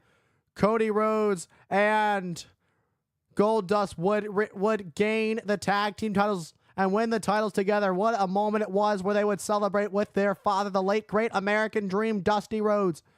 So the rivalry between Rhodes and Reigns goes back quite some time. But now for the first time ever, we see them team together on a premium live event in the main event against Jacob Fatu and Solo Sikoa. Rhodes and Fatu starting this thing off. Rhodes has a side headlock on the Samoan Werewolf. The Samoan Werewolf sends Rhodes to the ropes. Rhodes went for a shoulder tackle, but Fatu not phased at all. That just attests to how dangerous the Samoan Werewolf truly is. Not to mention he's barred from traveling to other countries from previous incarcerations. That's how dangerous Jacob Fatu is, not just as a professional wrestler, but as a man, as a Samoan Werewolf. Ate the disaster kick like it was breakfast, lunch, and dinner, and wasn't phased at all by Rhodes. Oh, and here comes Roman Reigns in the ring. Now that Solo's in the ring, all four men are in the ring. The official, Jason Ayers, trying to restore some order, trying to make sure we can have one in, one out. And the OTC chants are loud here in the sold-out State Farm Arena in Atlanta, Georgia. Roman Reigns got his alma mater from Georgia Tech. Cody Rhodes growing up in Atlanta. These two have quite the history in Atlanta, have their roots tied to Atlanta, have their roots tied to Georgia as a state and its whole. Meanwhile, on the opposite side of the ring from Rhodes right now is the Samoan Werewolf Jacob Fatu, who's as dangerous as they come. But now, Solo Sikoa once in this match. It was Solo Sikoa and Cody Rhodes at SummerSlam in a tribal rules match. But the thing about it was, that is where we saw the return of the OTC Roman Reigns, who ironically would end up taking out Solo Sikoa and ultimately helping Cody Rhodes retain his undisputed WWE Championship. Does Reigns want in? Oh my, Reigns extends the hand. We're going to get the showdown between the OTC and the new tribal chief. And the tag has been made. The crowd explodes with the fact that Roman Reigns has now been tagged in this match. The original tribal chief, for the first time since WrestleMania, Roman Reigns is the legal man in a match at WrestleMania. The last time we saw Roman Reigns in tag team action was actually night 1 of WrestleMania, where Roman Reigns would team up with his cousin, the final boss, The Rock, to take on Cody Rhodes and Seth freaking Rollins. Roman Reigns and Solo Sikoa now going at it, the two legal men, the OTC and the new tribal chief. Roman was pissed about everything that Solo Sikoa was saying about him. Solo Sikoa taking out Roman's wise man. Solo's head might have gotten a bit too big, and Roman Reigns is back, and Roman Reigns trying to shrink Solo back down to size, trying to bring Solo Sikoa back to reality. Roman Reigns unloading with these heavy shots to Solo Sikoa.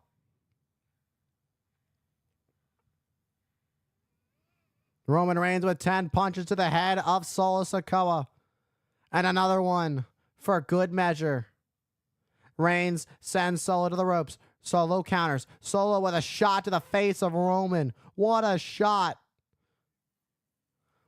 Oh, what disrespect. You heard the disrespect from Solo, talking a lot of smack to Roman Reigns. I don't know how wise it was, because Roman Reigns comes back with a back elbow, takes out Solo Sikoa. Roman Reigns is fired up. Reigns now sends Solo over the top to the outside onto the floor. And the OTC is fired up. But oh my, look who gets in the ring. Roman Reigns' eyes say it all. Talk about a match that has been talked about time and time again. The internet exploding just thinking about this. The WWE Universe have been talking about this. No tag been made. Solo's still the legal man. But Roman Reigns just so focused on Jacob Fatu that the legal man Solo Sikoa had time to attack Roman Reigns from behind. When Roman Reigns and Jacob Fatu finally get their hands on each other, talk about a battle that is going to be. That has everything, aura written all over it.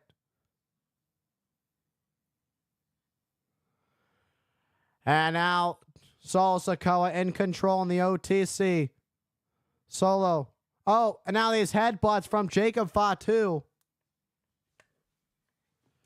Jason Ayers truly has his hands full with this big tag team match. Talk about a huge tag team match. This might be one of the biggest tag team matches of all time. Second, of course, to what we witnessed at WrestleMania when it was Reigns and Rhodes on the opposite side of things, when The Rock and Rollins and Seth freaking Rollins were involved as well. It's Solo Sikoa unloading on Roman Reigns right now. Solo Sikoa would love to take out Roman Reigns once and for all. Will it happen tonight? Solo has Roman Reigns right where he wants him. Crushing Roman Reigns with a hip attack in the corner. And Jacob Fatu with that sinister look on his face. And now it's Fatu, the legal man. Fatu now going to get his hands on the tribal chief, the OTC, Roman Reigns. Roman Reigns has never encountered anybody like Jacob Fatu. Talk about a wild Samoan, if you will. It's a wild Samoan werewolf.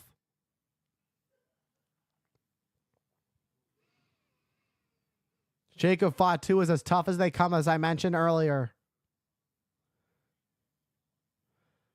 And now, heavy rights to Roman Reigns.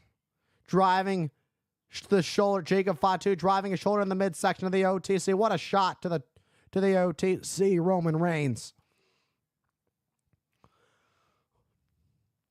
And Jacob Fatu yelling at Roman Reigns saying, Solo Sikoa is your tribal chief. That is the tribal chief. Jacob Fatu is as loyal as they come to Solo Sikoa. Hence why Jacob Fatu is Solo's right-hand man. Roman Reigns sidesteps, and Jacob Fatu just hit hard head first on the top of the ring post. Jacob Fatu stunned. Reigns sidesteps.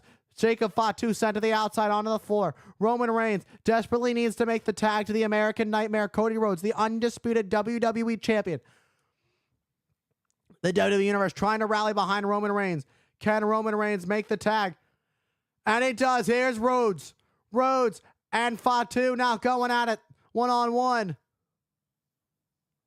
Rhodes sent in the ropes by Fatu. A forearm takes Fatu down. Fatu back up. Rhodes jumps up and over as Fatu ran after Rhodes in the corner. Rhodes snap power slam. And Rhodes is fired up. It's Bad Blood. It's your main event. Talk about a star-filled tag team match. Rhodes, Reigns, taking on Fatu and Sikoa. And paying homage to his father, the late great American Dream, Dusty Rhodes, is Cody Rhodes with a bionic elbow, following those lefts. And now Cody Rhodes, Cody Cutter, takes out Jacob Fatu. And Cody Rhodes beginning to feel it and is ready. Is a crossroads in the future of Jacob Fatu. Solo Sikoa was going to get in the ring, and Rhodes had to take care of pop-up. Look at the power of Jacob Fatu with a pop-up into the Samoan drop. And now it's Jacob Fatu is in the driver's seat. Jacob Fatu taking full advantage of the distraction by Solo Sikoa. Look at just the strength of Jacob Fatu that you just saw for that Samoan drop. Control, the control that Jacob Fatu had of all 222 pounds of the American Nightmare, Cody Rhodes, that he popped up in the air and then caught him and then landed back with that Samoan drop. It's just incredible power. And now it's Solo Sikoa and a spinning solo on to the ring apron by Solo Sikoa. Solo Sikoa and Jacob Fatu working very well. Cody Rhodes trying to crawl to make the tag to Roman Reigns. Solo Sikoa, the legal man now. We saw the tag made by Jacob Fatu moments ago. Solo then went for a spinning solo, and it connected on the ring apron to the American Nightmare, Cody Rhodes. Back elbow to Rhodes. And now mocking Solo. Roman Reigns just looks on.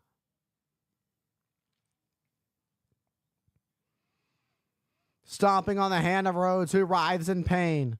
Rhodes needs to make a tag. Rhodes is not where he wants to be. Rhodes in enemy territory of the bloodline.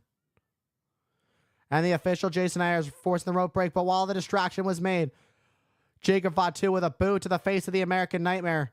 Rhodes looks a little stunned there.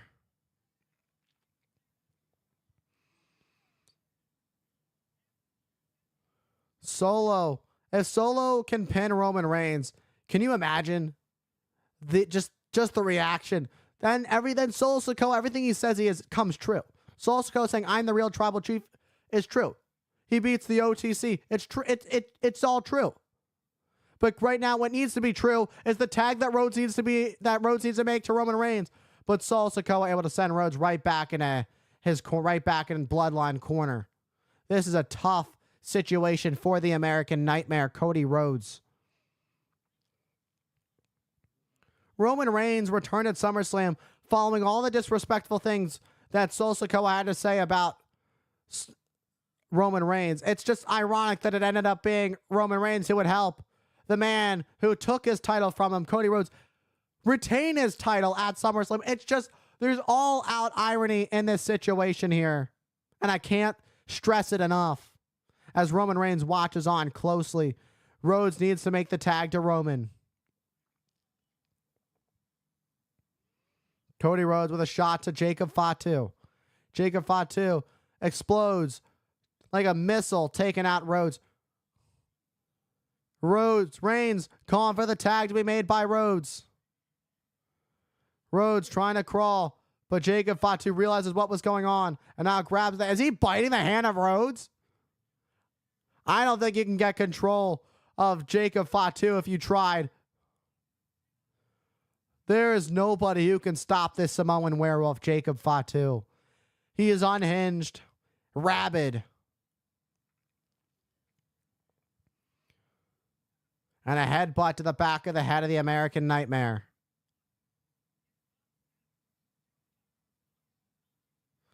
You could say Jacob Fatu is a savage, but the truth is he's extremely intelligent. He knows how to use his power. He knows where he is suited best. And you can hear the chants from the WWE Universe. They want the OTC. They want Roman Reigns as Cody Rhodes trying to make it back to his feet. Jawbreaker to Jacob Fatu creates some much needed separation, but now leans back into Solo Sikoa. Jason Ayers did see the tag, but Jacob Fatu. Cody saw a little bit of light, but not done. And now the tag will not be made. Blocked by Jacob Fatu. I don't know if Jacob Fatu even realized that a tag was made. He's so focused sometimes on causing damage to his opponent. And now Solo tags in Jacob Fatu again. We're going to see some great teamwork here. Fatu and now Solo. Great teamwork from the Bloodline. And all Roman Reigns can do is just watch on right now. And a hook of the leg and a cover by Fatu. And Rhodes able to kick out of 2. We're seeing the damage that has been done throughout this match to Rhodes. Look at the pressure. So what Jacob Fatu is doing right now is putting all the pressure. There's a pressure point right there. You could put somebody to sleep like that. Right on the traps, the trapezius muscles. Right there in between, like by the collarbone. There is a pressure point that can put somebody to sleep. And Jacob Fatu is so dangerous and knows that very well. Rhodes kicks back at Solo Sikoa. And now Rhodes is right there to make the tag. And he's going to do it. Oh, but pulls the leg. Oh, come on. And Jacob Fatu pulls Roman Reigns off the ring apron. Cody Rhodes now going to suffer some more. And a clothesline by Solo Sikoa. Solo goes to the cover. And Rhodes able to get the shoulder up at 2.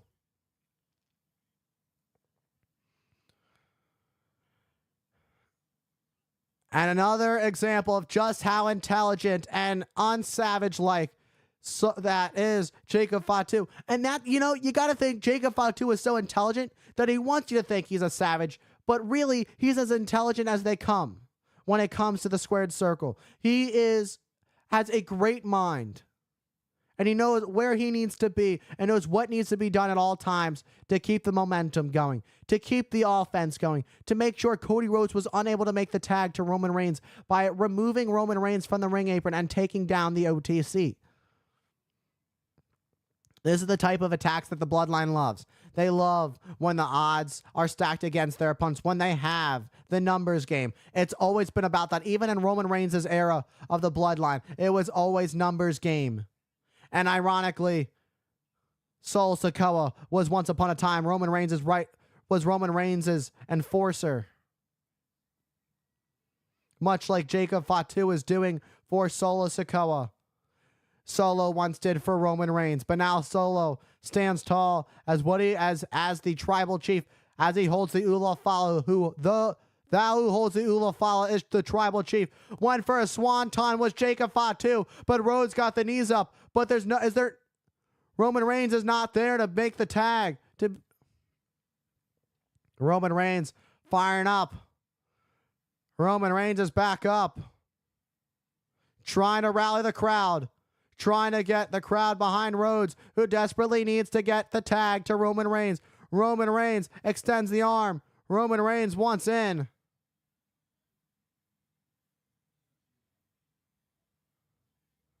And his tag is made. Roman Reigns is now legal. Solo's legal. The OTC and the new TC are in. Reigns explodes out of the ropes with a high clothesline. And the OTC is fired up. A clothesline in the corner to Solo. Reigns. Big boot takes down Solo. And now Reigns unloads with his heavy artillery rights. Reigns wants to teach Solo a lesson. Do not disrespect the OTC. Do not disrespect what Roman Reigns did for him. What Roman Reigns did for the Bloodline the past 4 years.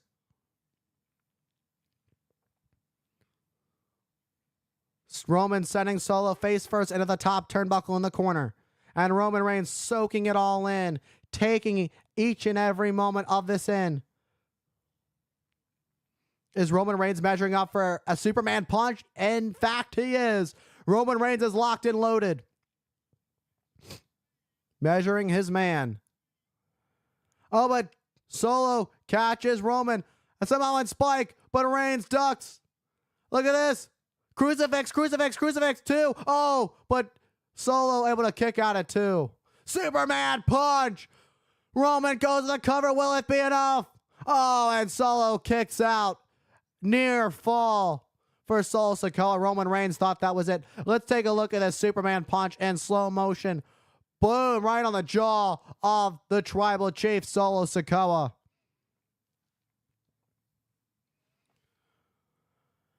What a grueling, high-stakes tag team match.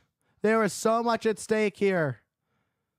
In the State Farm Arena. It's a sold-out State Farm Arena here in Atlanta, Georgia. It's Bad Blood.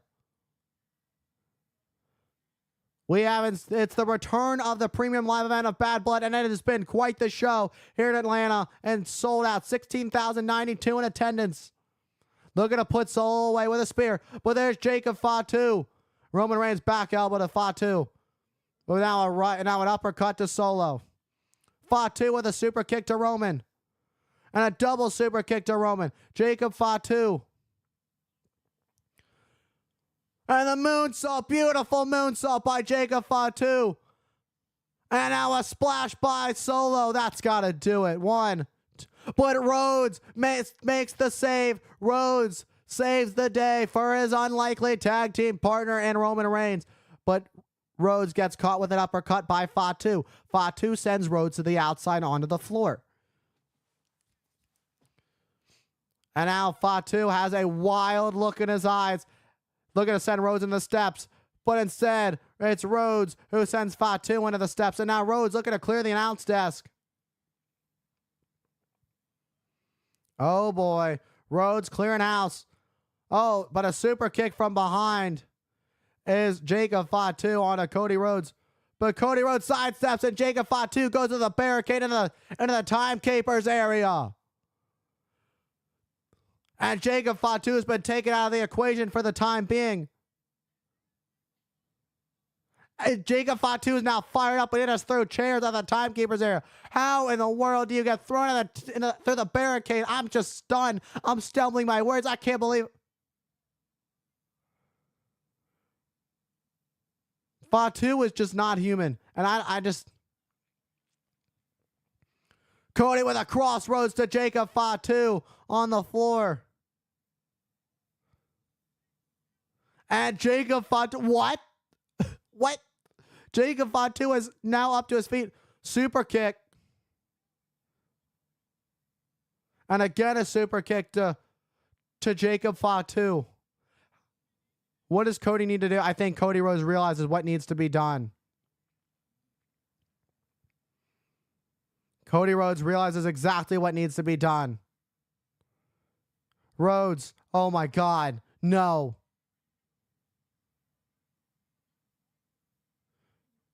You remember what Jacob did to Cody? Returning and saluting Roman Reigns as Rhodes sends Fatu through the table. Rhodes takes out Jacob Fatu. Oh my. Rhodes doing everything that needed to be done to take out Jacob Fatu out of the equation. It just takes so much to keep the Samoan Werewolf down. And it took a huge splash from Rhodes off the top of the ring post to take out Jacob Fatu. And now it leaves us down to the OTC and the new TC. Roman Reigns and Solo Sikoa exchanging blows in the center of the ring. Both these men are worn out. Fatu and Rhodes have barely moved. Meanwhile, back in the ring, we've got Roman Reigns and Solo Sikoa going at it. Back and forth, going tit for tat, blow for blow. Who wants it more? Who does this tag team match mean that much more that they can get the upper hand to pick up the victory here at Bad Blood? An uppercut from Reigns, but Solo responds with a super kick. Reigns comes out of the corner with a Superman punch. And down goes Solo Sikoa. Roman Reigns is fired up. Is it time? And here comes Roman Reigns going to that place.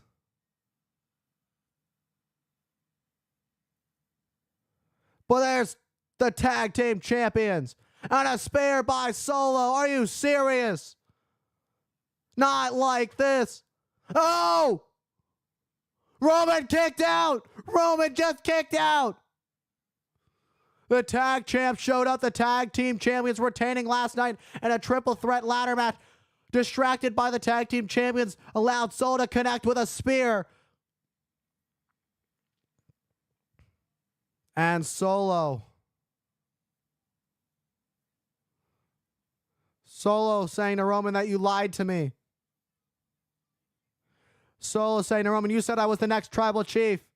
And now Solo looking to end Roman Reigns once and for all.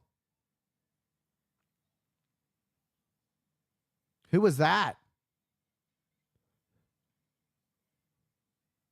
Who in the world is that? Turn around. Who the heck is that? Who the heck is that? Just took out the tag team champions. Who is that?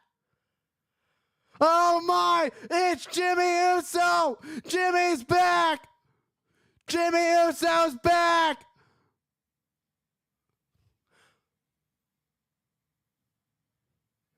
The original!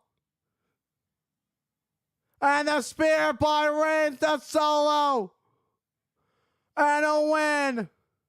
Roman Reigns and Cody Rhodes are victorious!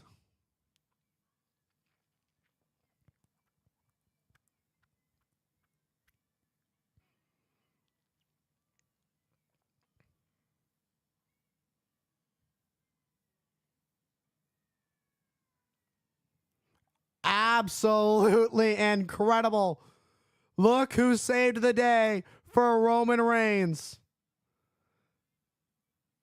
He remained as loyal as he could to Roman Reigns despite everything Roman did to him in the past. It seems that Jimmy is here and he is back and he is sided with the OTC. He is done after what Solo Sikoa did to him, trying to put his younger brother back in check and help Roman Reigns out. Roman Reigns with a spear to Solo Sikoa for the 1, 2, and 3. Reigns, Rhodes, victorious here at Bad Blood. And another chapter has entered for the bloodline, as Jimmy has come to save the day for Roman Reigns.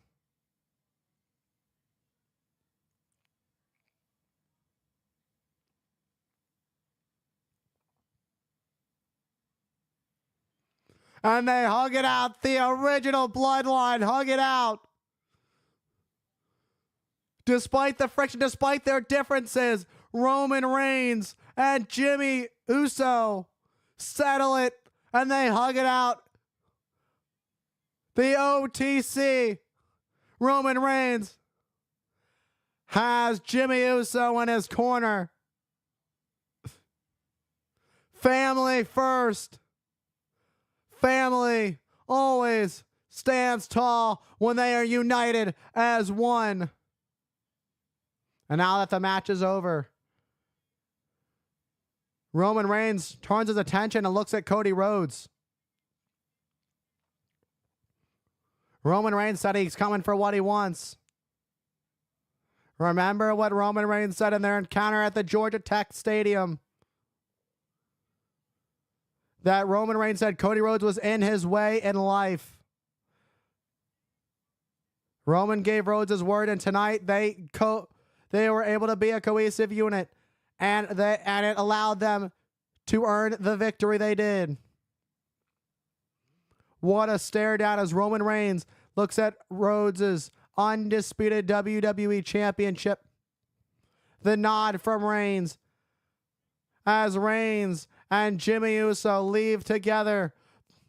It seems Roman Reigns is starting to build up his original bloodline once again in this next chapter of the bloodline story. And Rhodes stands in the ring tall with his undisputed WWE Championship. But wait, watch your back. Come on. Cody's all alone. And now it's the Tongans and Solo. Is Roman going to help Rhodes? Roman saying, no, I'm not going to. Roman just said one time.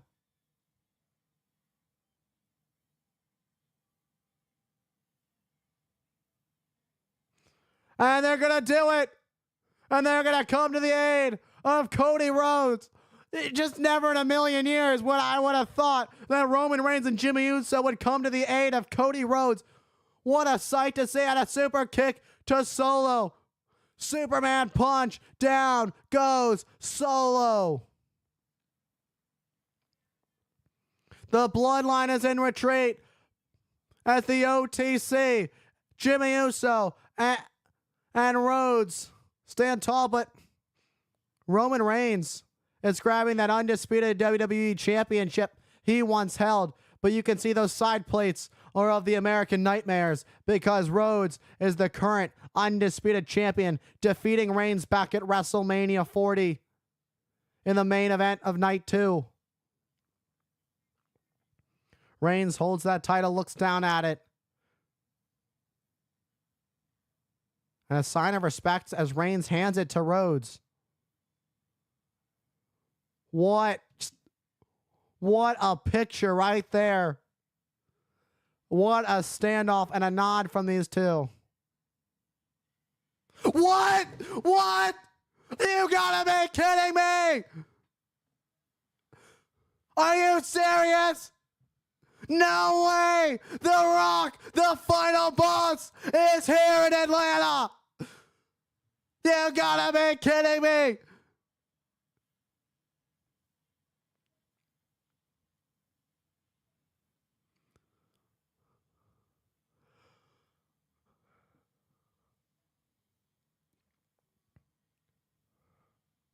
What in the world does this mean for the future of the bloodline?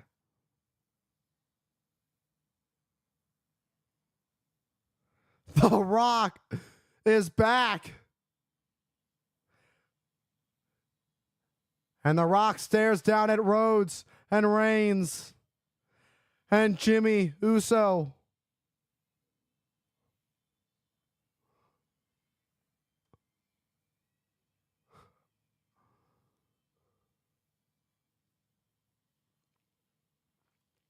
What a stare down.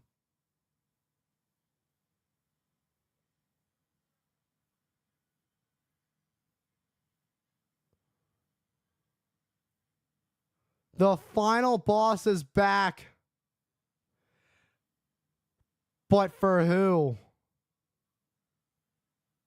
You got to assume, with Rock said next time he'd be back, it'd be for Cody Rhodes. But you got to wonder how Rock feels.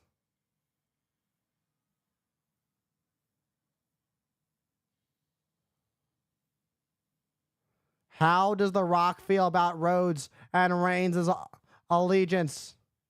What does this mean for the future of the bloodline with the return of the final boss, The Rock? What a sight to see to close out Bad Blood.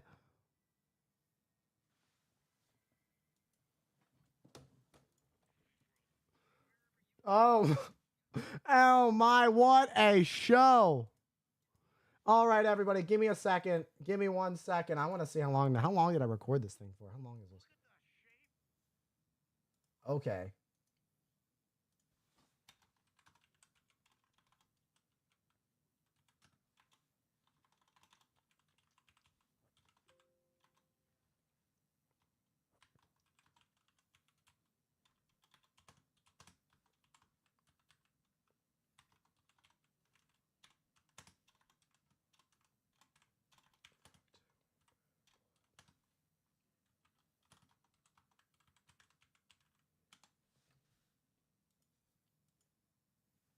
What a show. What a damn show.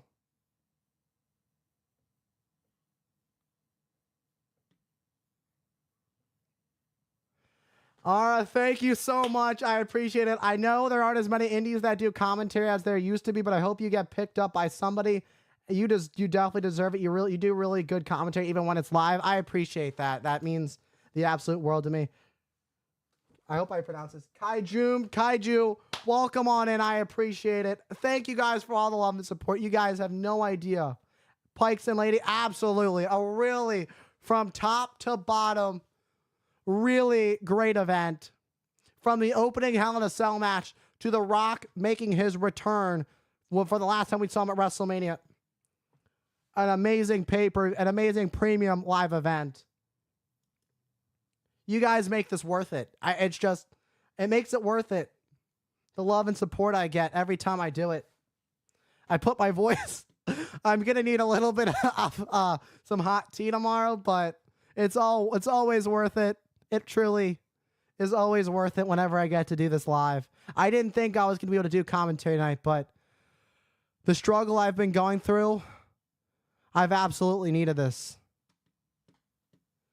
I am currently dealing with a really strained neck and a concussion. I'm on the back end of a concussion. It was tough. I went to a doctor's appointment on Thursday, and I met with a sports doctor, and she said 4 to 6 weeks physical therapy, and then she wants to see me back on November 14th. I'm a bit heartbroken because I got the injury from training at MCW Pro Wrestling. For those who don't know, I am training to be a professional wrestling manager. And I was there originally to be a commentator, but life's got its twists and turns, and I ended up getting in the ring to train to become a manager. And I got hurt to my own fault. You know, it happens. It's pro wrestling, it happens. It's not ballet. The ring hurts, every bit of it. But when I get to do things like these, my pain goes away. It just does. It just does. The pain goes away. And this is what I get to live for. I didn't know what I was living for, but this is what I get to live for, is every time I get to do commentary. I'm truly grateful. You know, from the Jimmy Ray show being here and hitting me up with a follow, to the OG Blink, who's got a first subscriber, who's got a founder's badge, 25-month subscriber, an OG, a real one. Pikes and Lady with the follow. And we've got some new friends here. Rocky Winter showing up.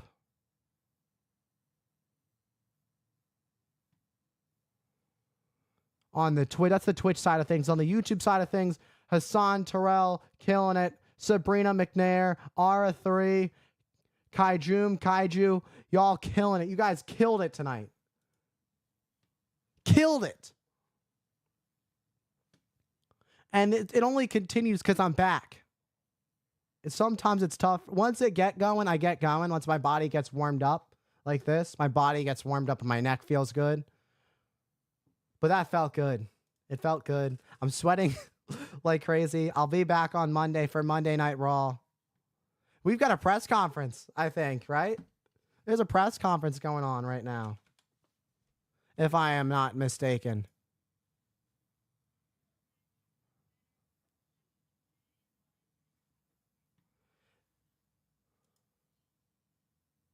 Oh, my voice will be fine. My voice will be fine. That'll be easy. That'll be done by Monday. I'll be good by Monday. Neck gets better with the suit and bow tie. Give you a cornet vibe. Have a good night. Thank you, Ara. I appreciate it. I hope you have a good night. Have a great night, everybody. I hope to see you all for Monday Night Raw, 8 p.m. Eastern. We've got multiple titles on the line. It's going to be a great show. Intercontinental titles on the line. The world titles on the line. It's going to be a great show. You won't want to miss it. Be there. Follow me on all my socials. Instagram at Hype the Commentator. Twitch, Hype the Commentator. YouTube at Hype the Commentator. TikTok, Hype the Commentator. I think I'm going to get some clips up tomorrow. I think I'm going to work tomorrow to get some clips up for you guys over on the TikTok side of things. What else?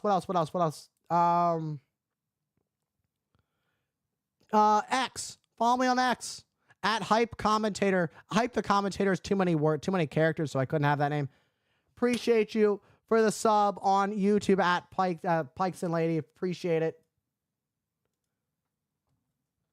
Y'all killed it tonight. 104. We're at 114 subscribers. I've only been doing this for 8 months now. Coming up on 8 months. It's crazy. I didn't know. I post single match videos. So what you guys saw from tonight, tomorrow will go out is CM Punk. I actually have other videos that I have recorded that were originally meant to go out. Not thinking that I was going to stream tonight. If you guys are curious about what I have already recorded, because Monday is going to be a different video. Well, if you guys are still here and you want to hear what's going out, you guys get the first insider on what 3 videos I actually have recorded. Or, no, that went out today. Never mind. What went out today? Go check it out. Bad Blood 2003, Shawn Michaels and Ric Flair. Go check that out. That went out today. What was originally scheduled to go out tomorrow was Triple H versus Goldberg World Heavyweight Title Match Unforgiven 2003. That was originally scheduled to go out tomorrow. I do have it already recorded, but it will go out probably, I want to say Wednesday, maybe. I don't know. It might still go out tomorrow. Not sure. But I would like to get Punk and McIntyre as soon as possible out. It's going to probably go out tomorrow morning. I get them scheduled tomorrow morning, and then they'll go out at 6 p.m. tomorrow. So that'll be good. And then on Monday, for sure and for certain, I like to do Monday Night Raw matches. So Monday, expect Christian versus Rob Van Dam Intercontinental Title Ladder Match. Raw, September 29th, 2003. It was a great ladder match between Rob Van Dam and Christian. You won't want to miss it. So much more to come. Thank you all for all the love and support. Thank you for sticking with me on the stream. I'll get some content for you guys on TikTok tomorrow. And yeah, that being said, I'll see you guys in the next one. Monday Night Raw. Don't miss it. And of course, daily YouTube videos at 6 p.m. Eastern. Peace.